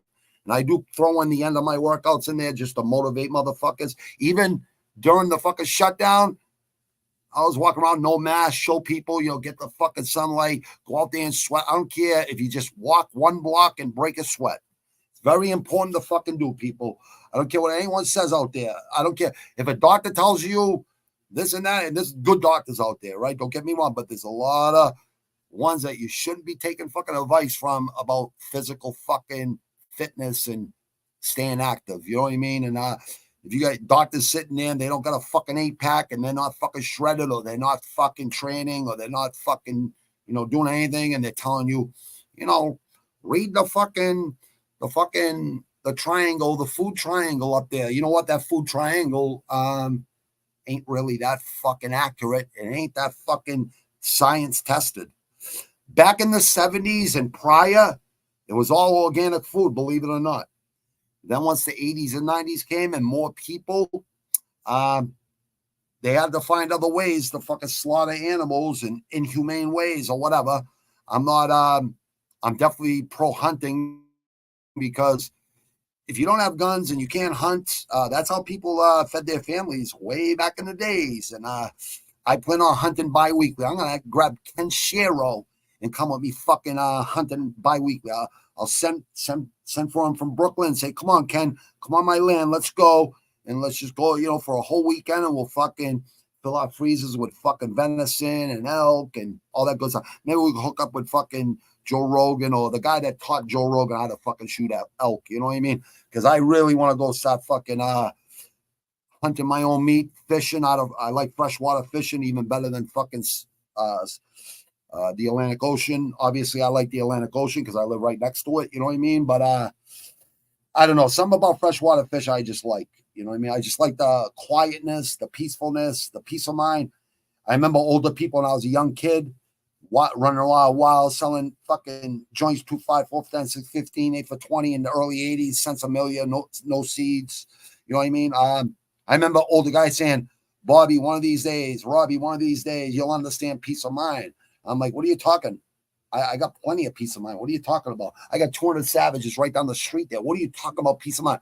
Oh, I don't mean that peace of mind. I mean, you'll see when you're older, you have kids. Even my mother was right. You'll see when you have kids, Robbie. You'll see. You'll understand why I'm doing this shit. And she was right. My mother was right. So, you know what? Salute to my mother out there in Italy and my stepfather, Claudio, out there in Italy. Claudio, you definitely don't belong there. We all know it. Those charges have been dropped for 8 years, Claudio. I'm going to have to come back there and get you guys in a 72-hour period. I'm going to have to go there, 6-7 hour flight to Italy, Sandonado, which is 2 hours from fucking Naples and Rome. It's like in the middle of Italy in the mountains somewhere, where his father built like half the fucking town there. So I'm going to go up there, talk about spoiled rotten brats. Well, there's a lot of spoiled rotten brats up there in that fucking mountainous town. They're all fucking mommy daddy's boys. They all live up there, mommy and daddy. They all drink all day. They don't got no fucking balls, no courage. I'm going to say it right to their faces when I go there. Anyone looks at me stupid, and anyone says anything stupid, I'm going to say, hey, I ain't my stepfather. He's a lover. I'm a fighter and a lover. He's just a lover. And I used to try to tell that to myself. You're a fucking lover, Claudio. You're not a fucking fighter. Even though he can handle himself. He's not like a pussy or nothing, definitely never took shit. But I think he's seen the problem solving I was doing in the union, and my ex-business manager was like, went to school with him. You know what I mean? My stepfather's like a generation and a half older than me. He's in his 60s, you know what I mean? And a lot of those guys are 60 and 70 now, you know what I mean? But yeah, I go, Claudio, you're not me. You're not me. You're not even close. Like, great guy, Claudio, my stepfather. You guys will see him on here. You guys will say there's no one like that guy on this fucking planet. Really good guy. You guys will like him. I call him my stepfather just out of respect because I actually care about the guy. Good guy. Took care of my brother and sister and my mother. I was never home. You know what I mean? I was always out with my fucking friends. I told him, I go, just take care of my brother and sister and my mother. That's all I ask you, Claudio. You don't got to worry about me. I'm always out. I make my own fucking money. So, yeah, but I like my stepfather a lot. Good, really good guy, and definitely doesn't belong in Italy. Even though he was born there, he was raised here his whole fucking life. You know what I mean? So, yeah, this INS, you get your shit together, man. Fucking Thank you to the people who got the charges dropped. They were actually ex-intensive probation officers and lawyers that are now judges. And they respected, they even know Claudio. They know Claudio's harmless. That's how they got the charges dropped. So what was his lawyer's name, his INS lawyer's name? Some schmuck who keeps calling him. And Steve Guthridge. You're a phony fugazi. Actually, you're another motherfucker I'm going to put on that track.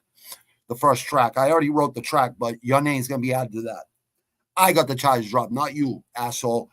And yeah, I could probably be a better lawyer than you. You know why? Because you got no spine. I actually got a fucking spine. I got courage.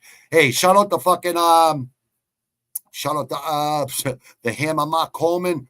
You saved your parents' lives. Man, you're a fucking, you're already a legend. I already respected you a lot, but I even respect you more now. If you weren't sober, you might not have fucking been there to help your fucking parents. And I respect you a lot, brother. You're a man. You're a man amongst men. You know what I mean? And that's saying something these fucking days. I try to tell people most savages aren't even online. They're not even on YouTube. Maybe they watch YouTube. You know what I mean? Because YouTube's pretty cool. You go into some deep rabbit holes. You know what I mean? But most savages in America, and I just want to make this clear to all the countries out there, even though I don't hate your countries out there. I don't. I like people from everywhere. I don't care where you're from. It's where you're at. And that's really true. I got to tell you guys, most savages in America are not online because my generation, we didn't have these computers and shit. You know what I mean?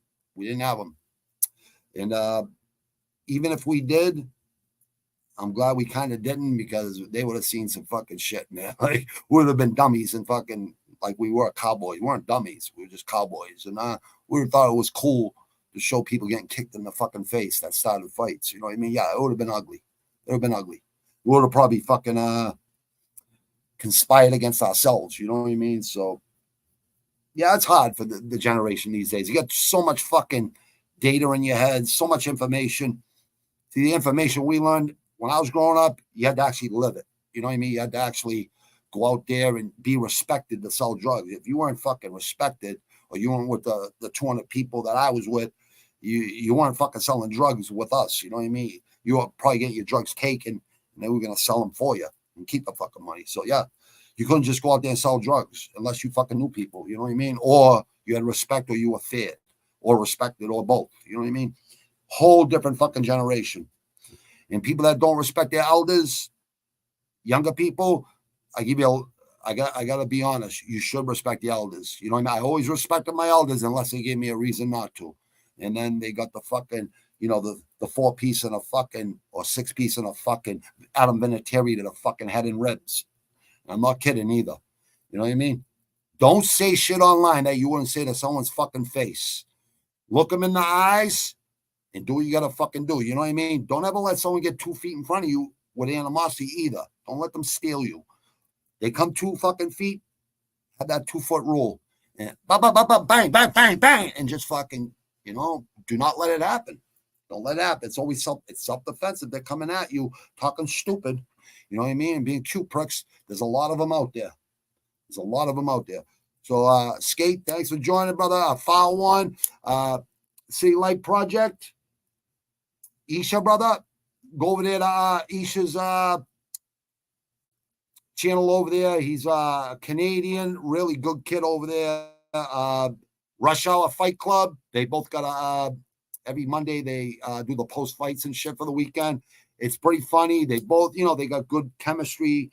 Jay, who was on with me last night, he does the Pro Box TV cards with me. Wasn't a bad. There was a few good fights last night. They weren't bad. You know what I mean? They weren't bad. They actually put it on the line there in boxing. They're keeping boxing alive. So is Saudi Arabia, and I really believe Fury beats Usyk.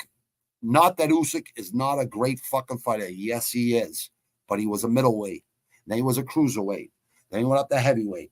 Well, you're fighting a super heavyweight, and I don't think Tyson Fury even trained for fucking Francis.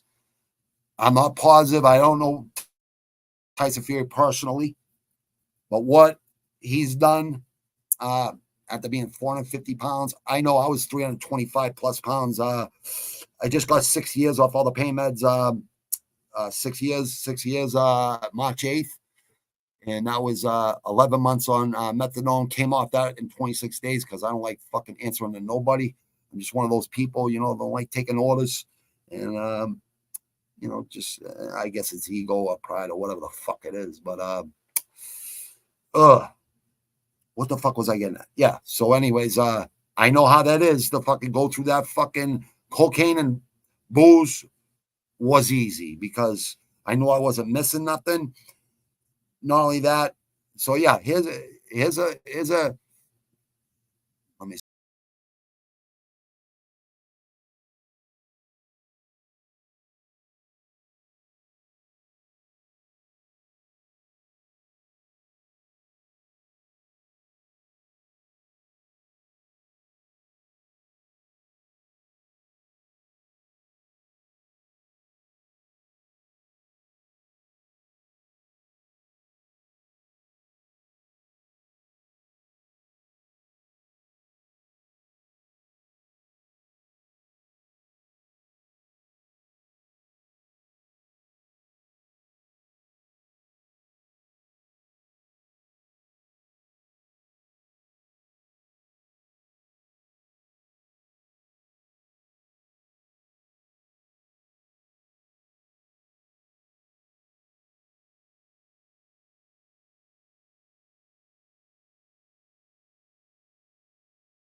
Listen, this helps me. This has always helped me since fucking 83, 84.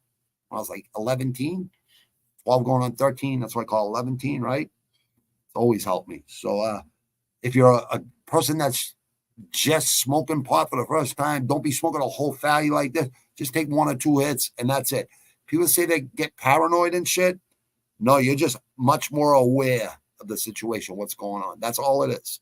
It's not that you're paranoid. It's not like cocaine paranoia, like people get paranoid on coke and shit. I wouldn't even trust the cocaine out there these days. I'm just being honest.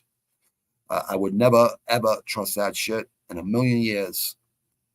There's no honor amongst thieves. You know, back in my day, there was honor amongst thieves. I'm not saying there wasn't rats. There was rats. That's how I got caught. You know what I mean? But I'm kind of glad I did get caught because I got caught selling 2/16 instead of fucking, you know, a quarter pound or something. It could have been a lot worse. You know what I mean? So yeah, never bitched about time because, yeah, very lucky. Very lucky. I think we create our own luck in life. I really believe it's karma. You know what I mean? We create our own luck. We create our own karma. And, you know, I just believe that's the way it is. I really do. And not only that, I think we have people looking out for us too. There's a lot of scenarios. There's a lot of reasons behind everything. But anyways, this is a thumbnail I created, but it's a video thumbnail, which I didn't mean to create a video thumbnail. See, I'm learning this shit every day. I got a bunch of green screens. I'm gonna put them up this weekend. And I show him first of all a couple loads. A shorter guy. And I Shorter guy. change to high kick. This is the old plan. What we train. He should have bought what's his name? Without 6 months of resting that brain. You know what I mean? And Volkanovski, I had to take Volkanovski because I've never seen anyone other than Islam. I thought he actually won that Islam fight. I thought he was elite. It should have been a draw or something, you know what I mean? Something like that where, you know, Islam kept the belt and whatever, you know what I mean? But I just thought it was closer. But Islam, I think, is going to have a problem with Gaethje. If Gaethje gets past Holloway, which I think he will, and that's, you know, I love Max Holloway a lot. He's a warrior. You know, we'll see what happens. Max could definitely win that fight too. It's definitely, it's a hard fight. I want to see Gaethje win it. I want to see Gaethje beat Islam because Islam is not Khabib, even though they trained for 20, 30 years together, whatever. I want to see Gaethje do it. Khabib said Gaethje hits like a truck. No one hit him harder than Gaethje, and that's saying something. All the fucking lightweights that Khabib fought, they all can fucking hit pretty hard for fucking 155ers. You either have heavy hands or you don't. And I try to explain that in my, you know, techniques and fundamentals videos, you know, three 3-pound heavy hands, 5-pound heavy hands, 2-pound, even if it's just 16-ounce gloves, 1 pound in each hand, or wrap up and put 16-ounce gloves on. Hit the heavy bag, fucking motion bag, hook, uppercut bag, and uppercut, hook and uppercut bag in the motion bag. You know what I mean? It's very important to place your punches and land them and to slip and rip, slip and rip, slip and rip. Always move that head. I could never understand why Vera wasn't moving his head last week. Was not even moving his head at all. I don't even think he tried to slip one punch. It was kind of hard to watch because I'm like, Vera, I know he's better than that. You know what I mean? But when you're not moving your head, you're just trying to show how tough you are. You got to fight smart. The whole object of fighting is to hit, not get hit. We all know you got to get hit. We all know you're going to get hit because there's good fighters out there. You know what I mean? But the whole object is to get hit as least as possible and to fucking throw with bad intentions and don't rush in and fucking finish them. You should go in and finish them. You get them hurt, but don't rush in because a wounded fighter is like a wounded fucking animal. Very dangerous. You know what I mean? So you got to see with caution as you enter the symphony, like Master Killer says. Shout out to Wu-Tang Clan. Shout out to all the clan. Shout out to all the people in the Savage Room. You're all savages. Peace. Spontaneous human combustions. Whatever happens, happens. You ever see a human being just blow up? Well, that's a spontaneous human combustion. It doesn't happen too often, but it has happened in history. And, North America, let's get these head kick fucking mixed martial arts fucking rules fucking straightened out. I mean, what the fuck? It's an elite street fight, in my opinion. And I think mixed martial arts would agree with it. It's an elite street fight. Even though the streets is a lot more dangerous because you crack your head on the fucking cement, whatever. If you're from the bricks, that's usually the way it is. Or it's going to go to the fucking cement. You're going to be punching fucking granite fucking streets fucking. I'm so fucking lucky I never killed nobody that way. You know what I mean? So fucking lucky. So lucky. There's definitely some people. When I had this head injury and when I fell off my stairs, bringing my German Shepherds up the backseat, I grabbed the railing I gave. When I woke up 2 days later, the doctor said, "Man, you fought to live, Robert. You fought to live." He's from Brazil. Shout out to Anthony Jabrai, one of the best trauma surgeons on the East Coast. He goes, "You fought to live. You fought to live." He goes, "You had some help from up there." And he's seen the Jesus tribal I have on my chest. You probably seen the Darth Maul on my back. Probably seen all the fucking IRA guy here. Probably seen the Shamrock. Probably seen the sleeve of the Sandhogs here. The Shamrock up here. All the souls here with the skull. Or all my friends' souls around the skull. Like, I got to add about fucking 70 more to those fucking souls because a lot of my friends gone way too young since 99. It's not all drugs either. Most of them, probably 80%, probably drugs. And the other 20%, like gunshots and fucking, really bad fights or really bad pneumonias and things like that. Just if they would have went to the hospital the day before, they'd still be alive today. So, yeah, listen to your body out there, people. If you, pneumonia, your fucking lungs get filled with fluid, and it's basically you're just drowning. You're just going to drown. It happened to my aunt, who was a nurse for like 40 years. Happened to my aunt because she was too stubborn. Happened to a dear friend of mine, Lopsy, La Pasta. Love you, brother. I know you're in heaven because I know you weren't a selfish prick. You were a giving person, but yeah, it happened to him too. They said if he would have came in here and fucking came to the hospital, he'd still be alive today. So yeah, it's just our egos and get a physical every year. People, get your blood work done. I've been doing it fucking for at least 30, 40 years now out of my 53 years. And prior to that, I was going to the doctor, a couple times a year as a kid. You know what I mean? So take care of your teeth because your teeth are hooked up to your gums. Your gums are hooked up to your fucking heart. So if you have fucking bad teeth or anything like that and you're not brushing your teeth and shit like that, well, here's the problem. You're not just going to have toothaches. You're not going to just have all that shit, right? And a horrible smile, all that shit, right? Your heart's going to get worse. And we got to take care of the heart inside there. We got to take care of your brains. You got to take care of your liver. You got to take care of your kidneys. You know what I mean? I had a friend that just had a pancreas and liver transplant a year and a half ago. And he's doing fucking great. Doing great. And the only reason he had that done because he had diabetes since he was a kid. Him and his sister. You know, they had insulin shots every single fucking day of their life. So I don't even think he needs insulin shots no more, I'm pretty sure. So, yeah, that's talk about like hard surgeries.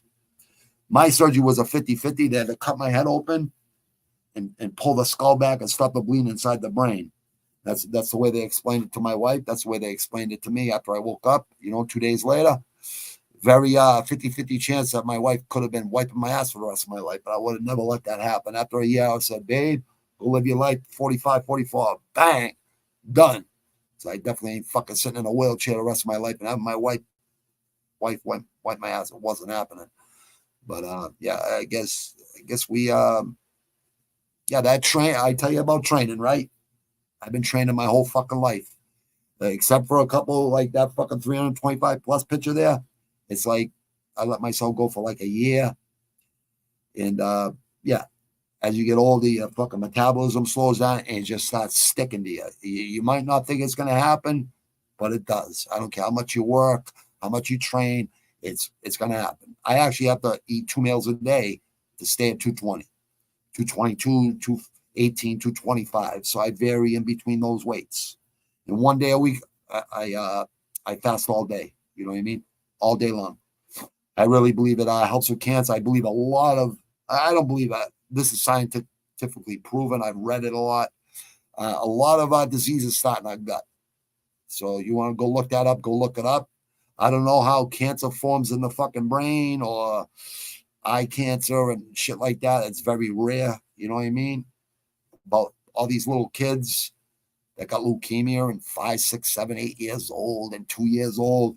It's like, you gotta, God has a strange sense of humor. You know what I mean? It's just like, kids. It's all for the kids, people. It's all for the women and children out there and Americans out there. Toughen the fuck up. You are not entitled. All you privileged Americans, the ones that grew up in money, there's nothing. I'm not hating on you because I don't hate on no one's hustle unless you're hustling little kids and fucking, shit like that. I'm dead set against fucking pedophilia. I can't stand motherfuckers like that. But Americans, mostly Americans, don't take for granted the freedoms we have here. I guarantee you other countries will say the same fucking thing to you. If you don't like this country, well, go live in another country, and I guarantee you will fucking regret what you said. I guarantee it. No, it's always good to get away, and I've gone away many times, but I couldn't wait to come back here.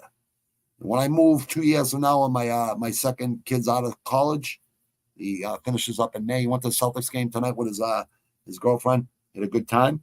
Once he's done with college, then I'll probably buy a house in fucking Thailand, and for 6 months of the year, I'll buy it, keep it there, and come to the States 6 months of the year. You know what I mean? For the holidays and for family and friends. You know what I mean? And yeah, I'll always want to come back to Boston and Southwest Quincy. You know what I mean? And this whole state. You know what I mean? But other than that, people, get out there and get sweat daily. You don't need the bodybuild to be a good fighter. You need to build lean muscle. You need to fucking learn technique. You need to learn fundamentals. You need to drill them over and over and over and over again. And obviously footwork, right? So you always see me jumping rope. You always see me shadow box. You always see the end of the training. I go to dark places when I train. You know what I mean? I got my headphones on. It's hard for me to fucking, you just see an angry fucking white boy fucking training and fucking, I don't know if that would inspire you. I don't know if that would inspire you, but I just figure, what the fuck's wrong with 5-10 minutes? Show you fucking, your boys out there training fucking 6 days a week. Now I just tweaked it a little bit. It's 2 days on, 1 day up, 2 days on, 1 day up, 2 days off, 2 days on, 1 day off. Just, it doesn't matter what day it is. You know what I mean? So now I'm on that 2 days on, 1 day off kick. You know what I mean? And 1 day is at the park, 1 day is at the gym. 1 day is, row work, 1 day is at the gym. The gym is just running, stretching, running, and then full body workout, all light weights, machines, a lot of reps, and then I run again. and then I stretch and I walk home to get the sun. You know what I mean? And the other days is down the park, or there's like 3 different parks. Everywhere's a school zone. You know what I mean? So I like mixing it up. I like lean muscle. I never felt good being fucking 240, 260, fucking, big and bulky, even though, I still hit the bag and, pretty fast for heavyweight. But at 220, fast is fucking middleweights, if not fucking faster than certain middleweights. So, yeah, I believe it's all speed. I believe if you sweat every day, you're going to add years to your life. Go watch the Joe Rogan episode. I think it was 2 episodes ago. There's a guy on there that's been studying artificial intelligence like for 30 or 40 years or something like that. The guy had a lot to say about extending your life and all kinds of shit. You could turn into an eagle, and then you can go back to being a human. And, knowledge is power. It really is, people. You're never going to hear a Yale or a Harvard professor here. It's just not the way I am. I can't fake it. That's why I'm not an actor. I could have been part of the fucking Boston casting, all that shit. I would probably be a good bad guy. You know what I mean? And I would be, because, it wouldn't be hard to fucking play a bad guy. Because in society's eyes, no matter what, I'll always be a bad guy, because your record never leaves you. You know what I mean? But here's the thing. I haven't been in trouble. I haven't been arrested since 2001. So, yeah, I don't think I'll ever go back to that life, ever. So, like, why would I? You know what I mean? Why the fuck would I? But everyone out there, just be safe. Be fucking, be grateful. Be grateful. Be blessed. And, there's a lot of good things to live for out there. People that are struggling with depression, it's real. I know, because that's how I blew up the fucking 325 plus. And yeah, it's real. It's definitely real. And, believe it or not, there are people that care. But here's the thing. Go out there and sweat every day. You'll feel better about yourself. I promise you will. Because it'll humble you. It'll kill those fucking demons. We all have demons. We all have fucking skeletons in our closet, whatever. My skeletons in my closet are all public record. You know what I mean?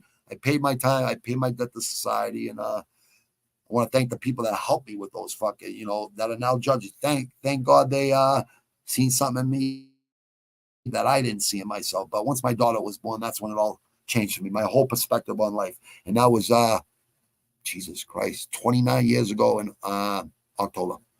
And she's killing it right now in life. You know what I mean? So my daughter's killing it. My son's doing really good. Loves college. You know what I mean? You don't need college to be a billionaire or multimillionaire. Most billionaires don't become billionaires till fucking 60. So it's not how you start, it's how you finish, people. And having kids costs a lot of fucking money. So make sure when you have kids, you're going to take care of them. Just make sure of that, because it's not an easy thing to do. But it's very rewarding, and I don't have no fucking, no regrets. I definitely ain't no simp.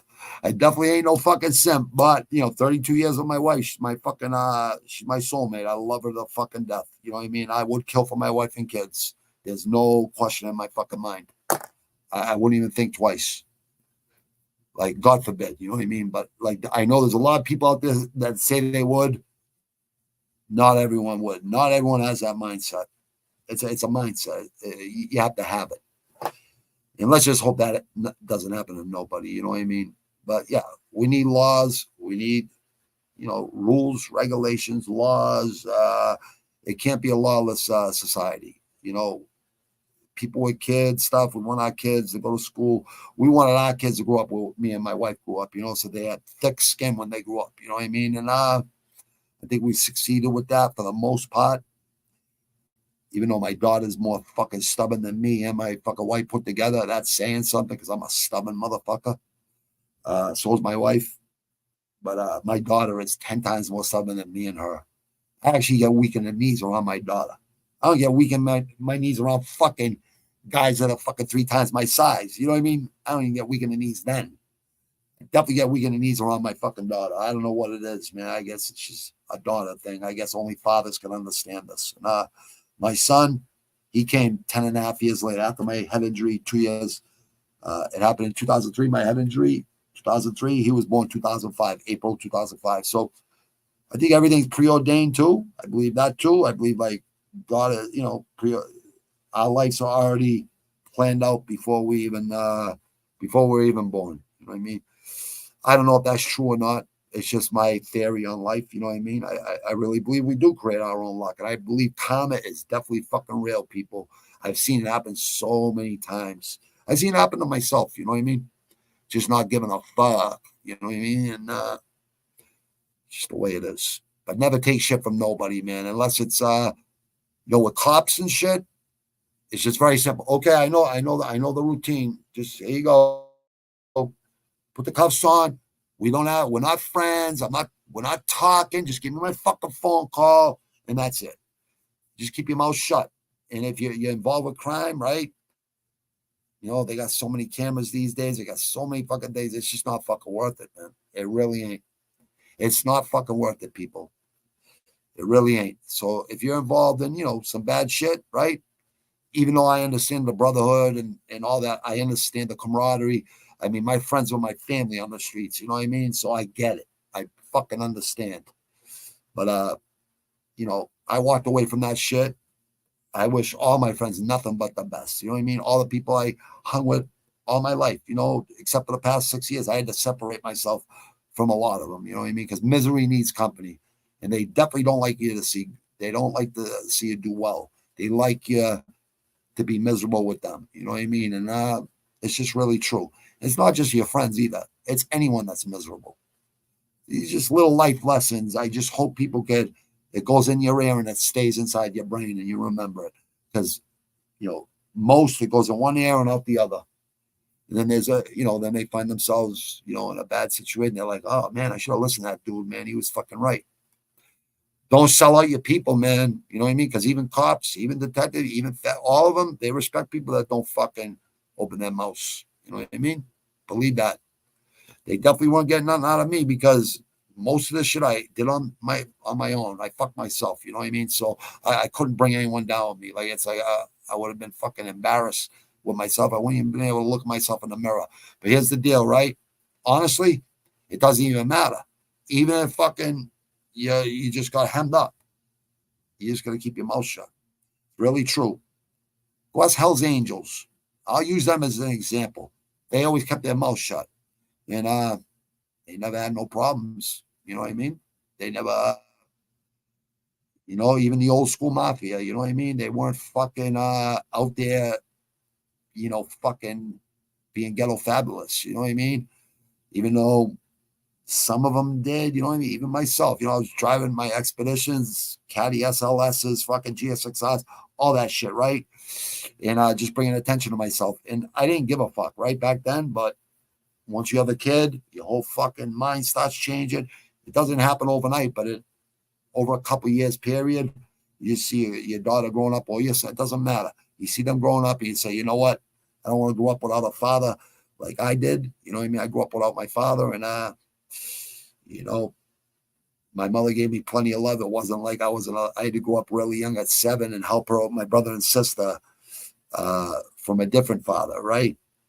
Their father died in his sleep when my mother was 3 months pregnant. So I had to help her with my brother and sister. So it was, I had to grow up really quick. You know what I mean? But it wasn't that my mother never gave me love. It was just I had all this anger and ashamed that I didn't have a father. Even though I had a father, I just couldn't understand it, as a kid. And those things, those traumas, even though it's not trauma to me, but I guess it is because they say traumas happen when you're in your childhood. You know what I mean? I never had bad traumas. You know what I mean? I never had bad trauma. I never had fucking like people falling or anything like that. Like nothing. Yeah, I probably seen some shit I probably shouldn't have seen, but it doesn't matter because I was going to see it anyways, fucking a couple years later anyway. So it didn't matter. You know what I mean? Yeah, just fucking every day above ground's a good day. And there's so many ways you can make money. So many fucking ways. Don't give up on yourself out there, man. Honestly, don't give up. Want to die is a reason to live, right? Just fucking live and find something you're passionate about and just go for it. No risk, no reward, man. No risk, no reward. And I just like to give people some flowers at the end of these fucking things, even during. People can relate. I know people can relate because they fucking tell me, and people have emailed me. I've trained them, and they thank me for training them, and they're still doing good to this fucking day. You know what I mean? So, yeah, 30, 60, 90-day training sessions. I hold you accountable. I'll do it right with you. In-person group training, it doesn't matter. Virtual, I got 10 people on this screen. So, if you want to get in fucking great shape, and I'll tell you, the diets, I'll tell you the fucking, if you want to get bigger, I can teach you how to do that. If you want to get shredded and maintain your strength, I can teach you how to do that. I can teach you how to get in really good shape for fighting. You know what I mean? That's, or I can teach you how to get bulked up and fucking, bigger muscles. You know what I mean?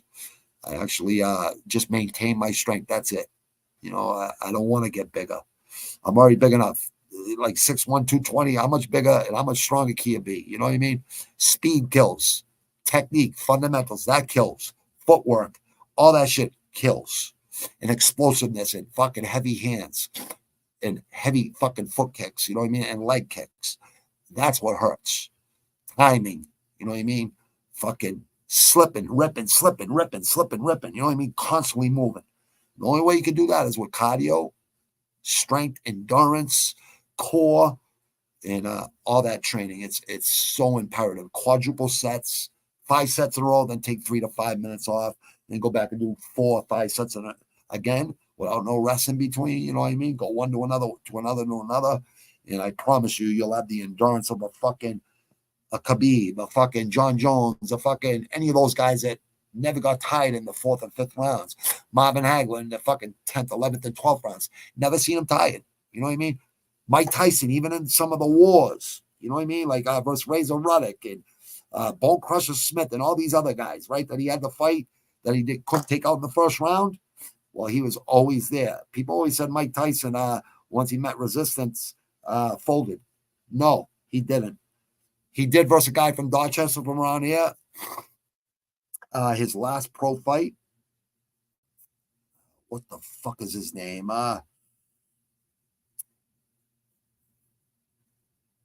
Anyways, he's a local guy, really good guy. You know what I mean? Really good guy. Dorchester people, really tough people. You know what I mean? They remind me of Southwest Quincy people, really tough people. You know what I mean? And there's other tough people in Quincy too from the other boroughs, the other 13 boroughs in Quincy. These 2 boroughs, the other 11, there's tough people from there too. Just like in Boston, just like in every city in Massachusetts, there's always tough people. It doesn't matter what color they are. There's tough white boys here. There's a lot of tough white boys here. Always has been. Massachusetts has always been known for fucking tough white guys in every culture, every color, tough people. We got to adapt to anything. That's what I'm talking about. Northeast beast. We got to adapt to anything. Hot summers, cold winters. You know what I mean? People get fucking 1 inch of snow. Places that don't snow, they panic. I know you guys have seen this. I know people have seen. I know what I'm saying is true. And what happens if we lost electricity for 3 days? I wonder how long people would start fucking panicking and fucking doing stupid shit and being scared of death. Do not be scared. There's nothing to be scared about out there. What happens. It is what it is. And just get ready. You know what I mean? Get ready, Americans out there. The younger generation and the older. No, I'm not just talking the younger generation, the older generation. Get off your ass. Muscle has memory. You'll just be sore for a week or 2, and you'll be fucking loving going back to training every fucking day. You know what I mean? And tweak your fucking training every month. Shock your body. It's very important. Or even just go for a walk and break a sweat. I promise you, it'll give you more confidence. It'll give you more energy. Believe it or not, it will. Wake up an hour early before you need to go to work. Go to the gym or go to the park or go run slowly through the back roads of your streets or your town or your city where you live. There's nothing like that. When the sun's coming up, there's nothing like it. And it's just mental. It's a mentality. When everyone else is sleeping, you're training. You know what I mean? And I believe that's like a mental win. And Mike Tyson used to do that for that reason. And Marvin Hagler used to train harder than all his opponents, you know what I mean? Which is saying something because all those guys trained hard. The middleweights of the 70s and the 80s, you know what I mean? Marvelous, rest in peace, marvelous Marvin Hagler and his whole family. Robbie Sims, stepbrother out there. I'm glad to hear you're still training people out there. Keep doing it in your brother's honor. And marvelous Marvin Hagler and Sugar Ray Robinson, my favorite two fucking middleweights of all fucking time in boxing history. And I like Terrence Crawford. I think he's like, he could be a middleweight.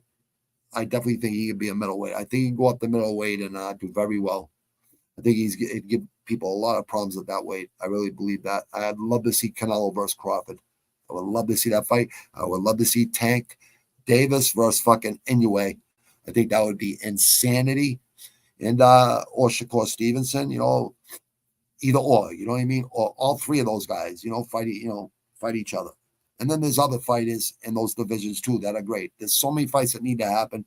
MMA, John Jones and Stipe, let's get it out of the way. I like both of them, but John Jones is my favorite. I want to see John Jones fight Aspinall. And then I want to see John Jones fight the triple champ from one, or he already beat Ryan Bader. Yeah, maybe this guy from PFL, or maybe this new guy from fucking Cuba from the UFC. I think John Jones would ink a 3-fight deal. You know what I mean? If the money is right.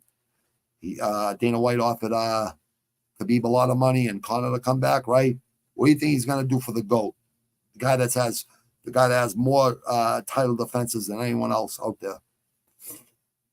When John Jones retires legit, then people will miss him.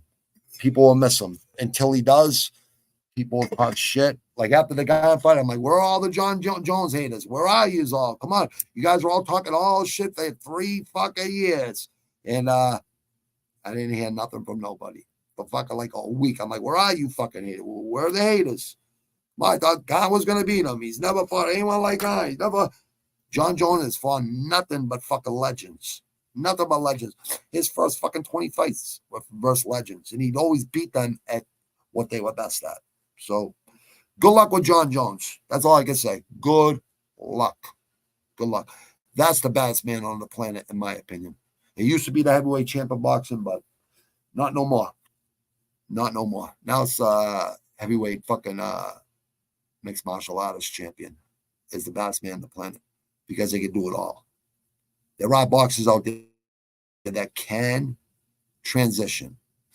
Boxing is not the same fucking thing for mixed martial arts. Trust me. When you're throwing punches in MMA, you're looking for takedowns to disguise a takedown. You're throwing punches not to get taken down and shit. When you're boxing, they're throwing like real trained boxers. Like I was trained by really good trainers. It's 3s, 4s, 6s, and 8s. Punches and bunches with bad intentions and a lot of fucking defense. You got to have defense with offense. If you don't have no defense, you're toast. You're toast. So you got to work on both of them. And work on switching up your stances. If you're orthodox, like most fighters are, learn how to switch up the southpaw. That's the hardest time I've ever had sparring was with Sean Gannon, who beat Kimbo Slice. God bless his soul. He went to school with him, right? Nicest kid in the world. God bless his soul. He died last year. Really good kid. Really good kid. But he was the toughest kid I ever sparred with. And because he was a southpaw. And that's when I realized, okay, now I got to learn how to switch it up. You know what I mean? Switch up my stance and fucking, fucking use my fucking right power hand as the jab. And that's when I was learning the left hook. You know what I mean? Once you learn that left hook as a righty, man, having 2 fucking hands that are deadly, it adds so much more to your game, to your striking, to your punching. You know what I mean? Definitely learn how to kick because kicks, that's where all the power comes from. It's powerful more than any punch because, your legs are 10 times stronger than your upper body. I don't care what anyone thinks, but it's really true.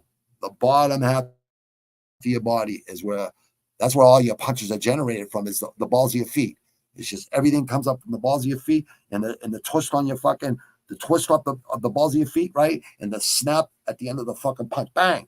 But everything, it's just like a domino effect all the way up your body.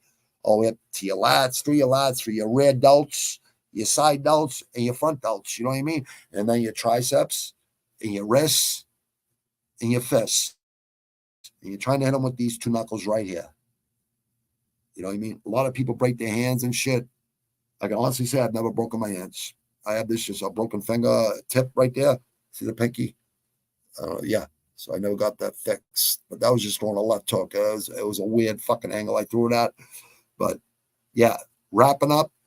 Make sure you're wrapping up when you're putting on the gloves. Keeps your wrist fucking safe and everything. Wrists and ankles are the worst fucking injuries because you use them so much.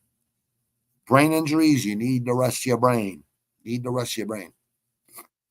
I'm glad Volkanovski is. I believe Volkanovski can come back after a year and make a fucking run. That guy is not done. He is not done. I'd love to see Islam fucking defend that fucking lightweight title. I really would. I really believe Gaethje deserves it. I left the comment for Gaethje. He actually liked it. He said, I said, Gaethje, you don't win this fight, they're going to throw Poirier in there versus Islam. And he liked it. You know what I mean? So I hope he understands what we're saying. He's only getting better and better and better. Trevor Whitman is the best thing that ever happened to that kid. That kid's got the heart of a fucking lion and technically sound and a lot better than he was. You know what I mean? You've definitely seen it in the Tony Ferguson fight. You've seen it since then. You know what I mean? The Charles Oliveira fight, I think he thought he could break him. You know what I mean? But Charles Oliveira, that's when Charles Oliveira started winning and not giving up, when he had his daughter. So when I say having a kid, especially a daughter, as a man, boys, it change you, man. It changed your whole priority on life.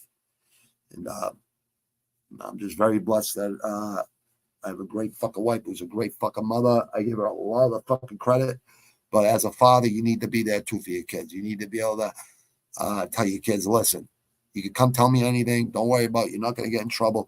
If you're honest with me, it'll be a lot fucking, a lot easier.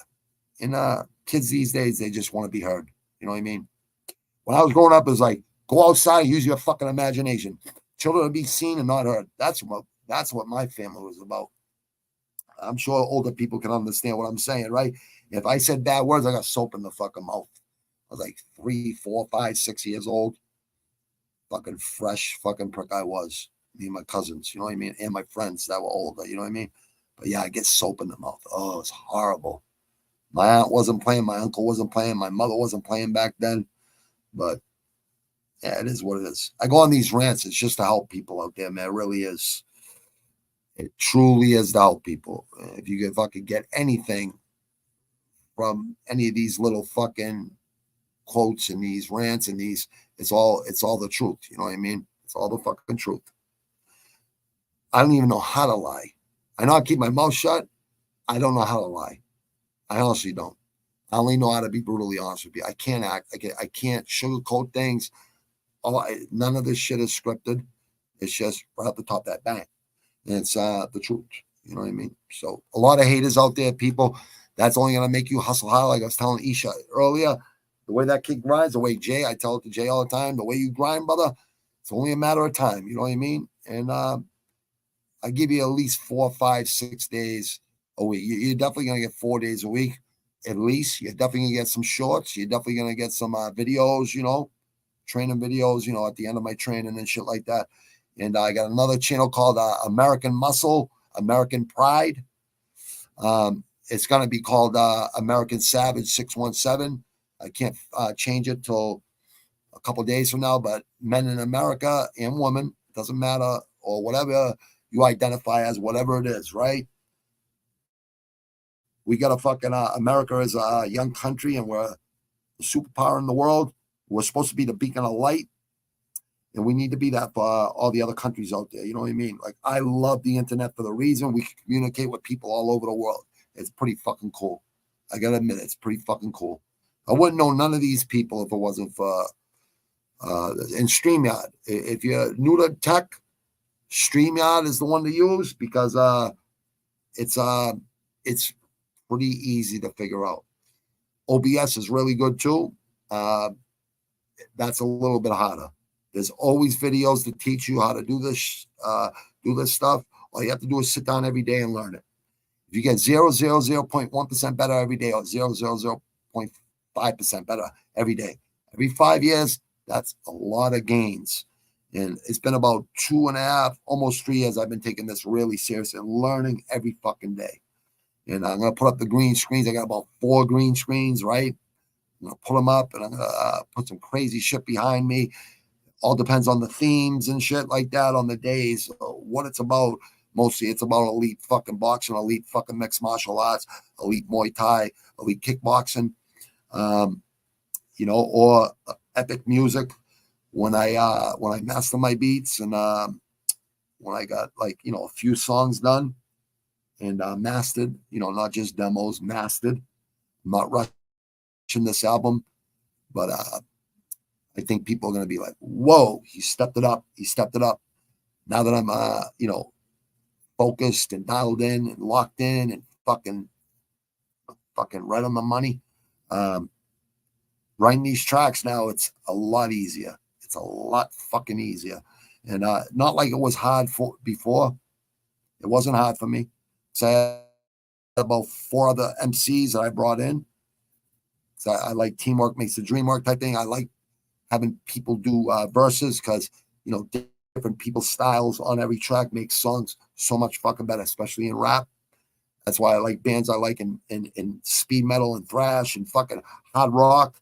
It's all the changes they have in their songs, like choruses, melodies, and everything. And the power chords, the bar chords, the fucking drop down fucking on the top string, and fucking like punk rock bands, you like the Sex Pistols and the Germs, and like all these fucking Dead Kennedys, all these bands like that all had attitude, you know what I mean? And I don't think 70s, 80s, 90s music will ever be duplicated ever. I really don't. I don't think it'll ever be duplicated. All we can do is try to make it as good as it was back then. That's all we can do. And I believe a lot of people have done that. I believe a lot of people, in the 2000s, there's definitely some good groups out there, some good musicians, some even the drill rap. There's some drill rappers I like. Local ones here, fucking HSM, I like them a lot. Like I like those young bucks a lot. Fucking they spit fucking fire, man. Like it's almost like old school boom bap with the new school. You know what I mean? It's like I'm trying to bring it back to Grave Diggers, like that type of fucking style, because that's kind of like my first album was like. Kind of bringing the old school back, but bringing some new school into it. And I think, it always evolves, you know what I mean? And the 80s and 90s was just something, there was something else about those original Metallica, original Megadeth, original Slayer, fucking Public Enemy, those albums, Boogie Down Productions, like KRS-One, Boogie Down Productions, Rakim, EPMD, NWA, let's face it, right? Then we got all those soul albums, you know what I mean? Then we got Wu-Tang. We got Cypress Hill prior to that. We got Redman. We just got so many. The first Chronic album. It just got better. MC Ren, Shock of the Hour. Fucking Ice Cube. The Predator. American KKK's Most Wanted. Fucking Dre's first Chronic album, Insanity. That album is fucking insane. My wife threw that tape out the fucking car fucking window about 4 times. I had to buy that fucking tape and CD fucking over about 5 times. But that was my wife. She's still my wife today. But she did come out a couple of days ago. Wow, that sounds good. That beat sounds good. I'm like, all right, well, she likes it. Saying something, but she never liked the way. She doesn't like the shit I spit about. But you have to spit shit that you fucking let. It's not hard for me to come up with fucking songs because I could just write about my true experiences. You know what I mean? And just switch the names. You know what I mean? Use someone else's name, first names and shit. You know what I mean? A lot of the fucking slang, a lot of people don't even understand it anyways. Certain words can be used in fucking 10, 15, 20 different ways. You know what I mean? The bad, like bad, just for example, bad, the word bad. Bad used to mean good when I was growing up. Oh, that's bad as shit. You know what I mean? And that didn't mean that sucked. That's horrible. That's bad. No, that was dope. dope is fucking means good. You know what I mean? Not that dope's good for you. No, dope. It's dope. Means it's fucking outstanding. You know what I mean? I think there's levels, just like fighting. There's levels to fighting. There's levels to music. A lot of people do it just to be famous. Be careful what you wish for. You just might get it. I don't want to be sitting having dinner and people come up to me asking me for selfies and shit. No, thank you. That's why I'm coming up with a green and white Darth Maul mask with fucking green horns hanging out and shit. Kind of going with like MF Doom, rest in peace. I put MF Doom up against almost anybody in a freestyle. I would put him up against almost anybody. We've lost a lot of talent. Not only have I lost a lot of friends, like 70 plus, almost 80 plus friends now. I'm sure people have lost a lot of friends too. We lost like almost a whole generation of people. It's fucking horrible. But it is what it is. And yay, you know, you have to go on. It'll only make you stronger. Yeah, it sucks they're gone. It fucking sucks every day. I think of fucking at least 5, 10 of them every single fucking day. It's almost impossible to think of every single one of them. But you think of 5 or 10, or you think of 1 or 2, it's only gonna bring those other fucking 70 plus, 80 plus. You're only gonna remember them all, and it's hard, man. It's really fucking hard. Because when you grow up with people like that you fought wars with in the streets and in the fucking bars and the buckets of blood and the private clubs and all these places. Once I got sober, it's like I just started losing friends left and right. It was fucking really tough. It's still tough to this day. Still tough to this day. Stay alive out there, people, and better your lives. Constant elevation all the time. Like fucking Kiwi. Sure, brother. Sure to you, brother. Good to see you, brother. I'm glad you're. I haven't seen you in a long time, brother. But I'm glad to see you in there, brother. Hope everything's going good with you and the fam over there in Australia. So what time is it there? So 1:30 a.m. So it'll be 3:30. What's it? 5:30 p.m. over there. 5:42 p.m. over there in Australia. I don't know if I'm right or I think I'm right. 16 hours ahead, I'm pretty sure, right? Or is it 14? New Zealand 16 and Australia 14. I think it's 16. 4:42. Okay, I was off. I was off. I hope everything's all right, brother. I hope everything's hope you're doing well, brother. What do you think of 299, brother? What do you think of UFC 299? Any surprises? Because I thought it was a pretty fucking good card. I don't know, like 300. People are bitching about 300. I don't think it's that bad at all. We get fights every fucking week. You'll never hear me complaining. But I get it. People get it. We do get spoiled. We get spoiled with some fucking pretty good fights. You know what I mean? So these cards, Sugar, damn, he looked good. Yeah, he did look good. You're right. But you know what the other thing was? Cheeto, he wasn't moving his head. It's like, this guy's going to try to fucking, knock you out.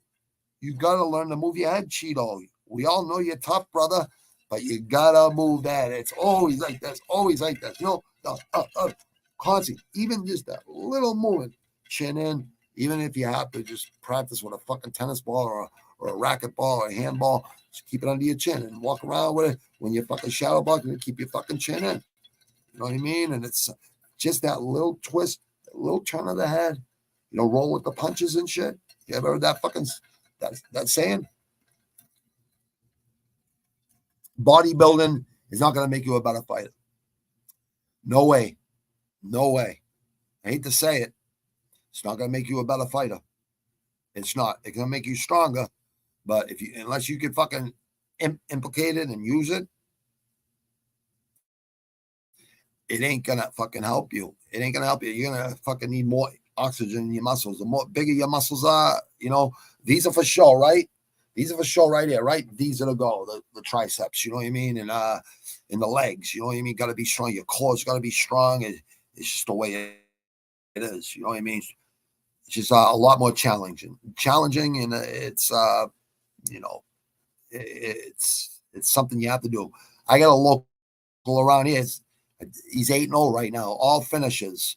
I think he might even be on Dana White Contender Series. This yeah, he said he has something good to tell me and the fans. So I DM'd him today. I think I DM'd him today and said, when are you gonna come on? You know what I mean? Because we got a lot of people rooting for him now. You know what I mean? And he said I left a little video for him the day of the fight, that morning. I said, listen, this is your fucking time, kid. And he came back and said, dude, you hyped me up so fucking much when I seen that. So, I'm glad I can hype you up, Travis, the Outlaw Demko. I mean, you're 8-0 now. I hope you get a shot at Dana White Contender Series because you have wrestling. You were, very good boxer. When that guy tried to fucking walk you down in that first round, you hit him with that 4-piece, bang, and then boom, the fucking rep jumped right in. You fucking just walked away. Like it was nothing. And I see this kid has a lot of talent, man, a lot of talent. And I believe he's definitely going to be a problem for anyone at 145, 135, or 155, wherever he decides to fucking stay at. You know what I mean? I would highly recommend, Travis, you stay at a weight where you don't have to cut as much weight. You know what I mean? Because all these guys at those weight classes, they're deep and they're fucking stacked, right? But none of them are that big. You know what I mean? You got that natural strength, dude. That Armenian fucking Ukrainian fucking strength, dude. You got that strength and you got that fucking technique. You got the fucking fundamentals. And I'm proud of you. I love the way you bounce around at different gyms, to learn from other people. I know you train with those guys at the brothers there, the Lazans, right? The Lazan brothers. I know you train there. I think you go to New England Cartel too. I think you go to a couple other gyms too. Just work on things that maybe that you think you need to work on, which is very fucking smart. You know what I mean? I think the sky's the limit for you, dude. Honestly, I really believe that. And I can't wait to have you back on again, brother. Can't wait to have you back on again. Let me see. Sugar looked good. Yeah, he did. He did look good. He did look good. I'm not the biggest fan of that kid, right? But he's proved me wrong a few times now. So I definitely can't say nothing bad about the kid. You know what I mean? Other than the pink shorts and shit like that. It's not even the pink shorts, right? It's not even about that at all. It's what the media says after. The last question, they were talking to Dana after the fights, right? Will he be wearing purple shorts? Is UFC going to allow him to have purple shorts? I'm like, what? What does it fucking matter what color shorts they have? I mean, I guess it matters to the fighters, right? I guess it matters to the fighters. And yeah, with the fighter, I don't think they have any problem with colors, like what color shorts they're going to wear. I don't think the UFC has any problem with, if they want to get a certain color shorts. I really don't think it's a problem. I think there's a lot better questions to ask than fucking what color shorts. They're going to allow him to wear fucking purple shorts next time. It wasn't even O'Malley they were talking about, someone else. Yeah, O'Malley has Umar Nurmagomedov to worry about. He's got the Machine to worry about. He's got there's fucking a few guys that are fucking Rob Font. Talk about good boxers and good hands. You know why that is? Because of Cada. Cada, bro. All the grease on the world doesn't make you not move your feet. I agree, bro. I agree. I never thought he had Cheeto use an excuse, right? But Cheeto doesn't seem like the lion type of person. But yeah, I don't like excuses either. I don't, Kiwi. I really don't. I say it all the time. Excuses are like balloon knots. We all have one, right? We all have a sphincter. We all have a fucking balloon knot, right? So, yeah. I didn't like hearing it from Wilder. I liked how Wilder got better. You know what I mean? Got better for the second and third fight. I did not like those fucking excuses after the second fight, but, he just murked so many fucking people. It's hard for him to accept. I can kind of understand where he's coming from, but I would not be making excuses. I would just get better and prove myself the next fight. And he did prove himself the next fight. He went on his shield. He dropped Tyson Fury twice, Fury dropped him twice, and then Fury finished him. You know what I mean? So I think Fury is training really hard right now. I believe he beats Usyk within 5 rounds, 6 rounds, 7 rounds. And I believe, I think Fury and AJ are about to ink a deal for 2 fights. I think Tyson Fury shouldn't even ink this deal. I think he should just fight Usyk and unify the titles and retire. But him and AJ in England would be huge for the England fans.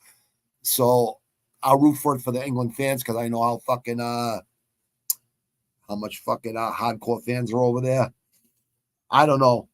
Cheeto didn't even grapple. How did Greece even play into his 3rd round? Yeah, I agree, bro. And he landed that nice body shot at the end. You know what I mean? I think it was the last round. I think it was the end of the fucking fight, like the last fucking 10 seconds or 15 seconds. By then, it was too late. You know what I mean? But yeah, Cheeto just needs to move his head and, like you said, takedowns. And Sean O'Malley has definitely got better. He's definitely got better. Knows how to use the reach. You know what I mean? He's probably the longest in that division. I really believe fucking Umar gives him a hard fucking time. And I really believe the machine can do it too. But what if he gets caught going in like fucking Aljamain Sterling did? You know what I mean?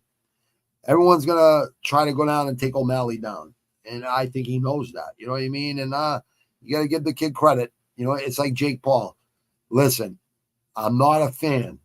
I'm definitely not a fan of him. But I definitely do. I respect his hustle. I respect how he's going about it, being smart about it. I think I really believe Mike hurts him. I really believe Mike Tyson hurts him really fucking bad. I really think Mike Tyson's gonna make him rethink his boxing career. But hey, he's already made so much money now in boxing. He don't even have to box no more. But the kid fucking trains hard every day. He's always trying to learn. So anyone that's in there trying to learn and better themselves and get better and better and better and picking their fights really fucking smart. I don't think this is a smart fucking fight from the pick, but hey, I'm not him. Yeah, I thought he should have been fucking. I thought he started out a little better than he usually does, but he was getting pieced up. And yeah, Cheeto, man, move that head. Move that head would be a start. And you know, you can make another run. You're not that old where you can't make another run. You know what I mean? Like, look at Charles Oliveira. He's a perfect example. There's a lot of examples. You know what I mean? But Glover Teixeira, another perfect example. You know what I mean? There's so many fucking look at Cheeto Vera and O'Malley fucking 3+ years ago, right? 3.5 years ago. That's when Cheeto beat him, right? It seemed like Cheeto fought better then, but they both have gotten better. It didn't look like Cheeto was better in that fight than he was in that first fight with O'Malley. It looked like O'Malley was a lot better. You know what I mean? And hey, O'Malley, I definitely ain't a fan of all the colors in your hair and all that shit, but I'm not you. I can't, you know what I mean? That's your fucking thing. I'll just be honest. I want to see someone beat you. I'd say it right to your fucking face, dude. Like, I'm not one of these fanboys. You know what I mean? I'm not one of these fucking kids. I'm not one. I'd fight you in 2 seconds, dude. I don't think you'd even stand a chance versus a guy like me, dude. I'm a heavyweight. I'm in a totally different fucking thing. Jake Paul is not a bad. No, he's not a bad boxer. He's only gonna get better. I think Mike's gonna hurt him though, for the amount of time. Yeah, I agree. Listen, the kid trains hard. He everyone that spars with him and legit fighters say, you know, hey, the kid fucking really tried. I respect Teddy Atlas, right? I don't like when he says it's my sport. It's not your sport, Teddy Atlas. I hate to say it, brother. It's not your sport. I don't care what the fuck you say. It's not your sport. What do you think? I wasn't watching those fights, dude. I actually fought amateur. I fought for fucking charity and everything. So, and I have a head injury just like you have that fucking head and the face fucking, you have slices in the face. My shit was fucking grabbing my backstairs around and I fell over my fucking dogs. But I've been in like 20 fights since then, 20+ fights since then. So, yeah, that's not your sport. My sport. It's not your sport. The fucking sport of boxing been going on since the 1800s. way before you were even fucking born, way before you even thought of. But Teddy Atlas does speak his mind. He comes from the old school, and he makes a lot of valid points. And this ain't personal, Teddy. It's just something I don't agree when you say your sport. It's not your sport. There's a lot of other guys that can say that too. They don't say it. It's a fucking worldwide sport. It's America's biggest history in sports. It's bigger than baseball, bigger than football, not soccer, football. You know what I mean? The NFL. Boxing has always been the fucking biggest sport. People will listen to radios before there were TVs and couldn't wait to listen to the fights. You know what I mean? And I don't know how you can say it's your sport. I don't know how you can say that. I do not know how you can fucking say that. I really don't. But that kid who fucking the co-host there, he's a really good guy. I think he's from Massachusetts, as a matter of fact. He does a really good job. And I think the producer Rob is producer Rob. I think he's from the Massachusetts area too. I think he's from this area too. They're really good guys. Teddy's a good guy. He's a class act, but it's not your sport, brother. I just hope you don't take it personally. You know what I mean? But it's definitely not your sport, bro. You saying that just sounds fucking stupid, man. It sounds silly. It sounds like fucking cringe, like the younger generation would say, cringe. And I don't even agree with that. Your confidence, cringe. Confidence ain't cringe. Confidence is you're confident in yourself. And I know, Teddy, you're definitely confident in yourself. Yeah, you're a good trainer. Yes, you are. Yes, you fought in the ring when you were younger. Yes, you did. Yes, you got in trouble when you were a young kid. Yes, you did. Just like I fucking did too. But we both know boxing doesn't fucking pay. You know what I mean? So, I needed to go take care of my daughter, and I couldn't be selling drugs no more and shit, you know? So, $80,000 to $120,000 a year as a fucking problem solver on 7 water tunnels served me fucking exactly right. Exactly what I needed, you know what I mean? So, handsome stranger. Jake Paul got the eye of the tiger. Yeah, he's you would kill Sean. That's not even a fight. Yeah, but he would fight though. He would fight. But there's the thing. I'm 53, right? I feel like I'm 33, right? No, I agree with you, handsome stranger. He is. He definitely got that fucking the will to win, and he definitely takes it seriously. So, he's definitely not. I don't think he's an embarrassment to boxing. I think he's he trains hard, and he fucking, he's constantly learning. So anyone that gets in that ring and gets better, I respect him. I respect his hustle. I'm not a fan of his, but I respect his hustle. And I just think Mike would hurt him. I appreciate that, Kiwi. Listen, I've never ever thought any man could beat me. That's why I've never lost a fuck. I've never taken a beating since fucking 14. I got sucker punched. I've never taken a beating, or been dropped, or fucking been knocked out since I was 14, and that came from behind. You know what I mean? I'm not mad at you, but it really did. Like sparring and fighting amateur and fighting for charity, amateur boxing matches, never been dropped. Never been dropped. Fucking sparring with pros and fucking Gold Glove champs and shit like that. All of it. It was fucking actually, I loved it. You know what I mean? I fucking loved it. It's just it wasn't paying me no money. You know what I mean? It would have took about 5, 6, 7, 8 years to start getting paid. You know what I mean? I seen friends of mine that were pro fighters. They weren't making a lot of fucking money. You know what I mean? It's like I could make the same amount of money they were making in one weekend. You know what I mean? For one fight they were doing. You know what I mean? So illegally, you know what I mean? But it is what it is. Shoulda, woulda, coulda. You know what I mean? No biggie. It is fucking what it is. But yeah, I still train to this day. And if I don't train, I go squirrely. I have to fucking train. I always have to be ready no matter what. And I highly recommend people go out there and break a fucking sweat every day.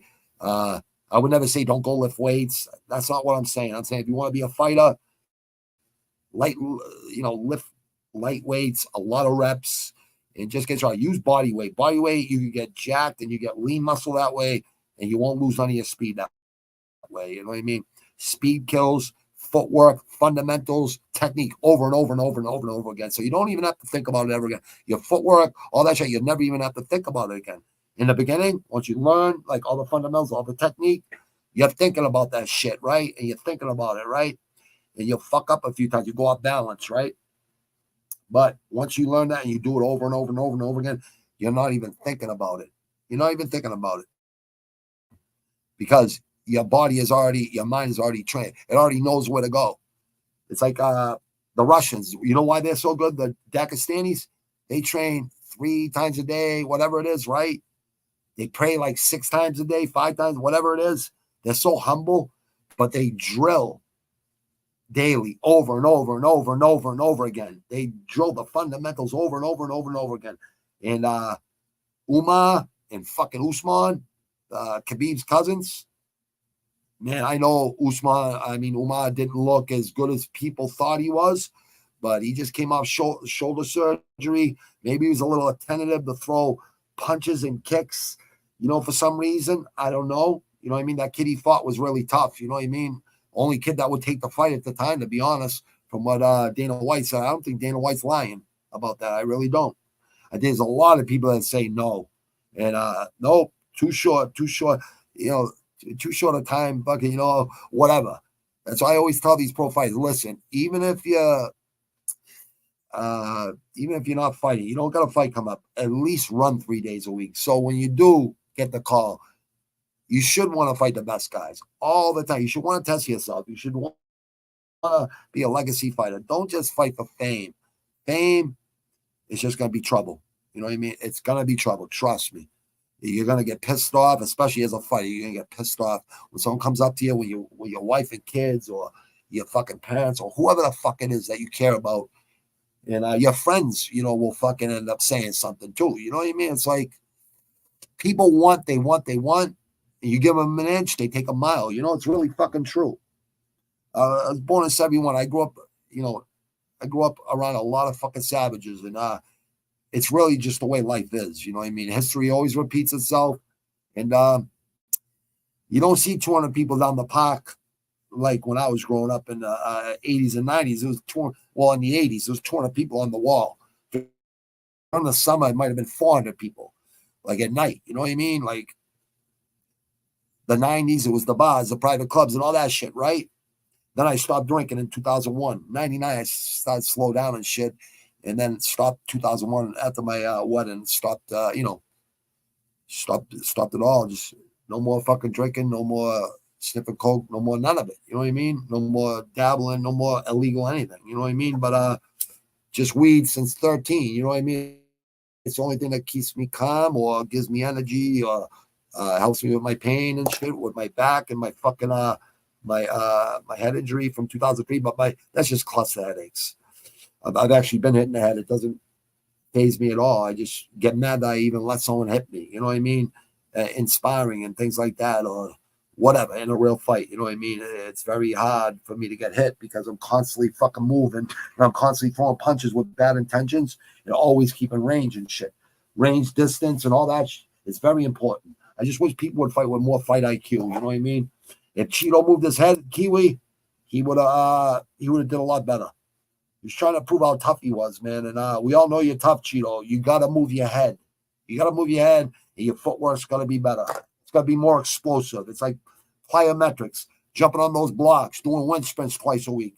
I still do those to this day. I'll do 40, 50-yard dashes, do a set of push-ups, and walk back. Or walk back slow, do a set of push-ups, and then repeat. Do that 5, 10, 15, 20 times.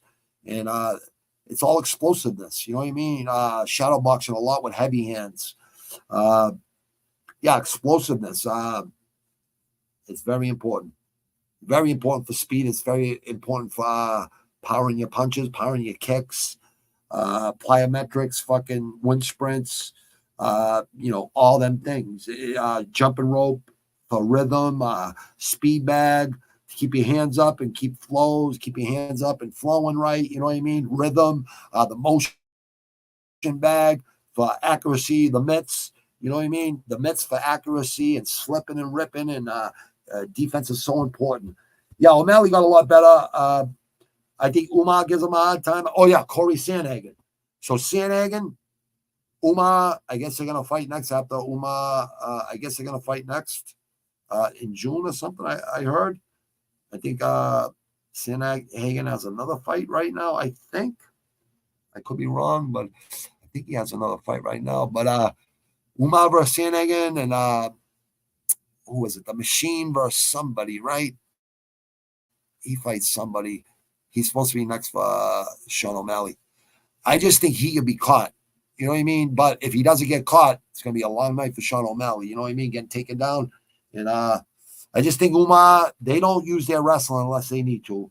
And last fight he had, he actually got clipped right in the beginning, and he went to his wrestling. You know what I mean? He went to his wrestling, and he knew where to put his head on the right side of the guy's knees, and he fucking brought him down and to his world and started fucking elbowing and smashing. And I love high-level wrestling. Don't get me wrong.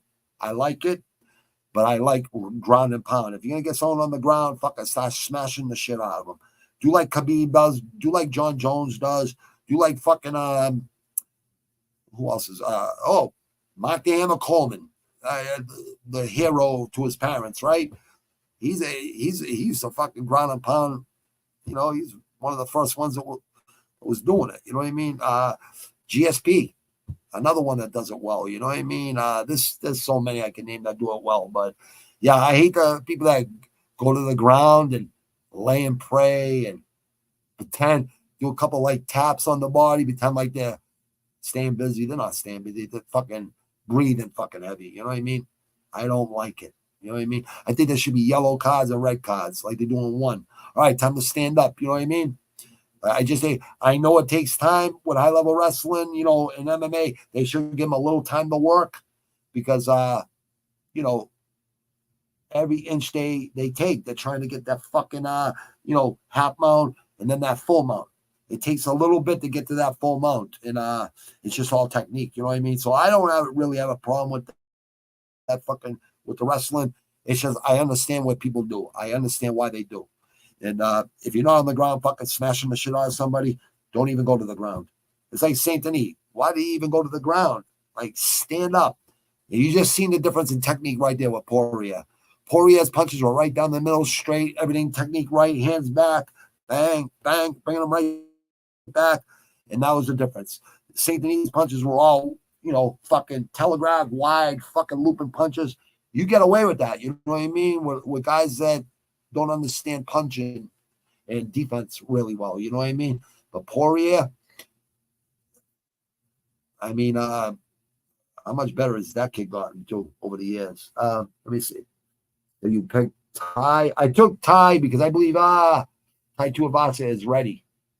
I think he's ready. I think he's due for a win, bro. And the Daggies are good because they sleep with goats. Yes, they do. And they fucking wrestle with bears too. Yeah, but they do a lot of fucking they train hard. They train like 3 times a day. They fucking drill technique and fundamentals over and over and over again. So they're never gonna make many mistakes in there. You know what I mean? And they're never gonna give up. You know what I mean? You're never gonna see them guys give up. I don't like people that give up, man. Like, I guess you're gonna tap if you're gonna break your shoulder or break your fucking knee or something like that. You're gonna have 2 years of physical therapy and getting back to your old self. Yeah, there's nothing wrong with tapping then. But to go to sleep after talking all kinds of shit, you know, for a whole week prior to the fight, and then you tap with a choke, just go to fucking sleep. Look at Rod Tang versus Mighty Mouse. He went to fucking sleep. Second round, he went to sleep. You know why? Because Muay Thai guys, they have that warrior's code. So does Demetrius Johnson. I can't believe Mighty Mouse. You're in my top 5 mixed martial artists, right? How would Anthony Joshua beat Francis in fucking MMA? Come on. Come on, dude. I know you don't believe that yourself. Please digress and bring that one back. I know you have humility, so come back with that one and come on. Come on, dude.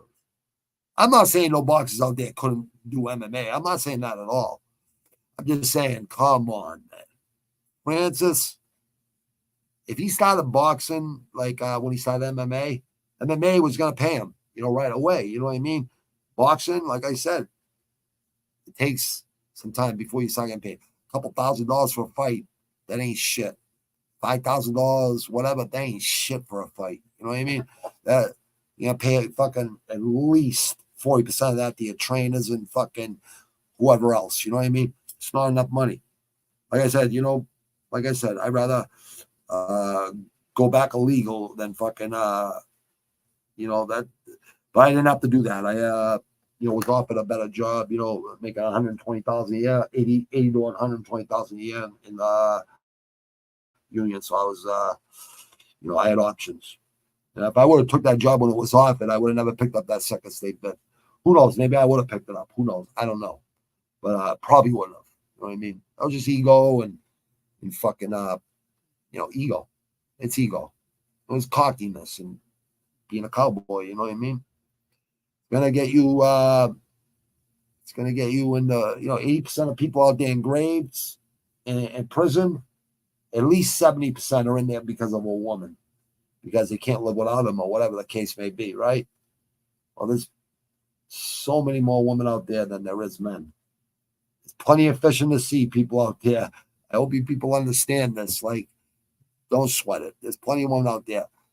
Make sure you get a good one. I've been with my wife 32 years. You know what I mean? Like, I couldn't ask for a better woman. You know what I mean? So I'll never complain. Great mother to our kids. My last kid he finishes his first year in college this year.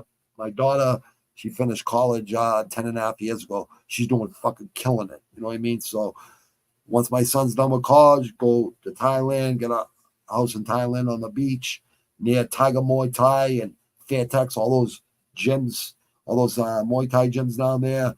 Live there 6 months out of the year, come back here to fucking the Boston area, Quincy area, or an hour away from fucking Massachusetts. So I could always come back and see our fucking families and my in-laws and all those. And they're all welcome to come where we go, you know what I mean? But, they're stubborn. They got their own fucking minds. They want to do what they want to do. And I never thought I'd say I wanted to leave the city, but I honestly, I wanted to raise my kids in the city where me and their mother grew up, so they'd have thick skin growing up, you know what I mean, and be tough, you know what I mean. And it all worked out the way I wanted it to work out. But I never thought I'd say I want to leave the city, but I definitely want to live like an hour away from a city, and I want to fucking be able to go where I can hunt, and fill my freezer with fucking clean meat, fucking fish, freshwater fishing. Grow my own vegetables, grow my own strains of fucking sativas and indicas, and name them after Marvelous Marvin Hagel, rest in peace, fucking Manny Ramirez, Ortiz, Larry Bird, all clutch, right? Give them 10, 20% of the fucking profits, you know what I mean, just for using their names. And maybe this third album that I'm producing right now, and my third album that's coming out, maybe that'll make the money for me to where maybe I'll come out with a strain like my own strain. I mean, my own name strain. My name on this album is going to be Sith Mall 617. Comfortable in Chaos.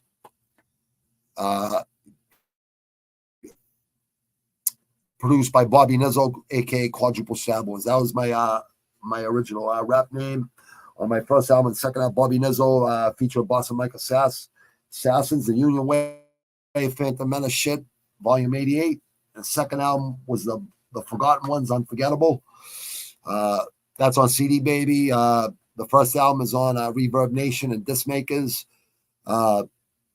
This album I'm producing, I've already made like 25 beats, got rid of like 20 of them, and I got like 7-8 beats made right now. I'm being really meticulous about this one. I want this one to be the best one I've ever done.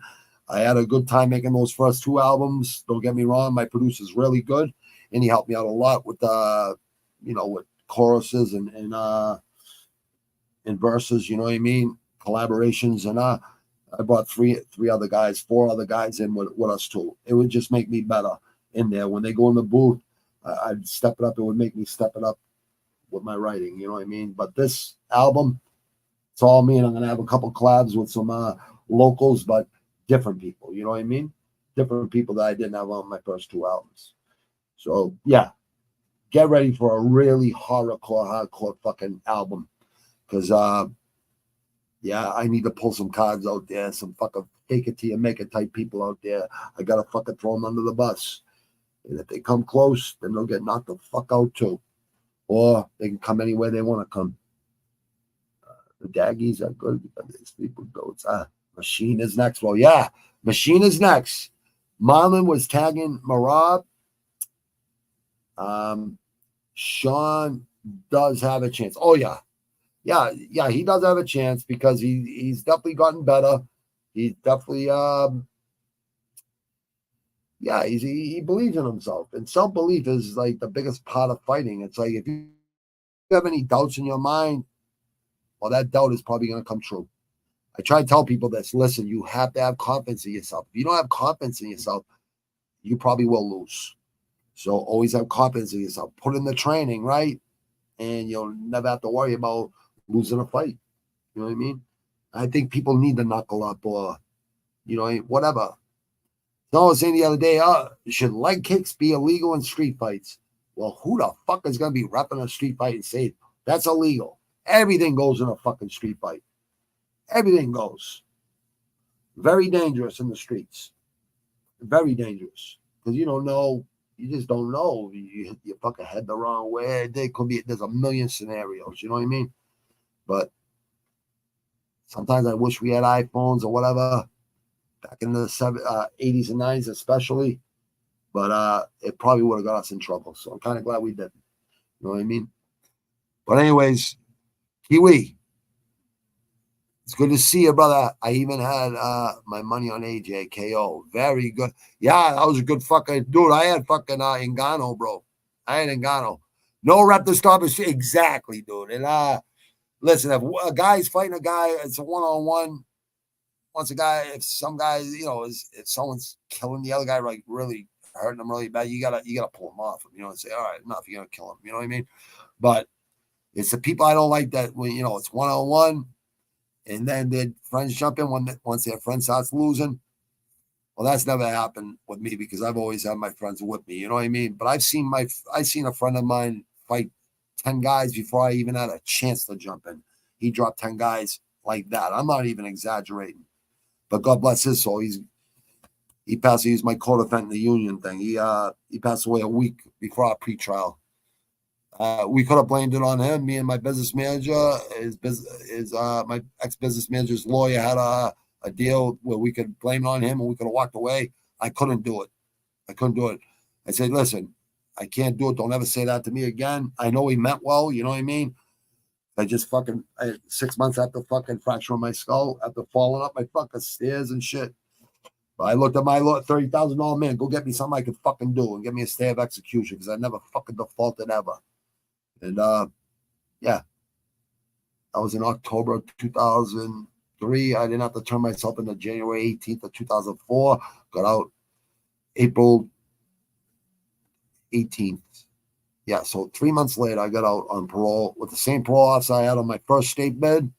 And this was just a county bid, the third one that I paid for. And he says, Robert, sign the paperwork right now. Yeah, I understand what you did. I know why you did it. I said, yeah, I'd still fucking do it. To this day, I'd still fucking do what I did. I probably would have been a little bit smarter about it. But the kid just sucker punched our business manager. And he needed to be humbled. You know what I mean? It just had to happen. It wasn't just him either. There was other people talking shit, and we weren't gonna allow it to happen no more. You know what I mean? You gotta set precedents. You know what I mean? You gotta be there for your fucking. You gotta be loyal to your people. And it's one thing no one could ever say about me. I've always been loyal to my people. I always will be. It's something that's just building. I think it's a huge character trait, loyalty. You know what I mean? And sometimes things just don't work out for people, and life will throw curveballs, fucking knuckleballs, fucking screwballs at you, everything, change ups, all kinds of shit. But time heals all wounds, and you'll only get better in life. You know what I mean? Just don't give up. Don't ever give up in life. Don't give up in a fight. Don't give up in anything you do. And always strive to be better. It's all you can do. It's all you can do.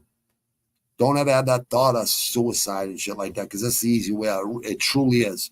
It probably takes a lot of balls to kill yourself, right? But one to die is a reason to live. Listen to Slayer.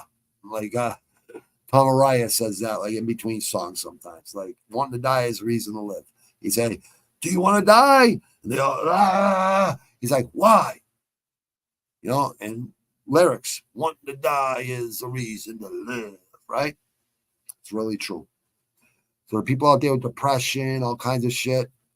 It's definitely real. Depression is definitely fucking real. It's the third time I said this in this stream. It's really real. I went up to 325 pounds because of the depression. Just fucking shoving food in my face like a fucking asshole on all kinds of pain meds. Fucking, I got 6 years. Fucking March 8th was 6 years without no oxycontin, no oxycodone, no breakthrough pain meds, no pain meds, breakthrough pain meds, and the amount of Xanibars. I'm on 2 Xanibars a day. That's it. So I hope the fucking it actually helps me. You know, it keeps me calm. It just keeps me calm. But yeah, honestly, here's the truth. I think Kiwi knows this. I think Kiwi's seen this. I put this up earlier, but I'll show it again. Like it's just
Hello. Yeah, I don't know why.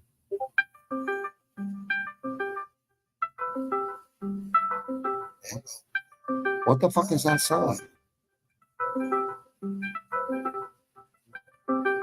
I don't know what the fuck that sound is.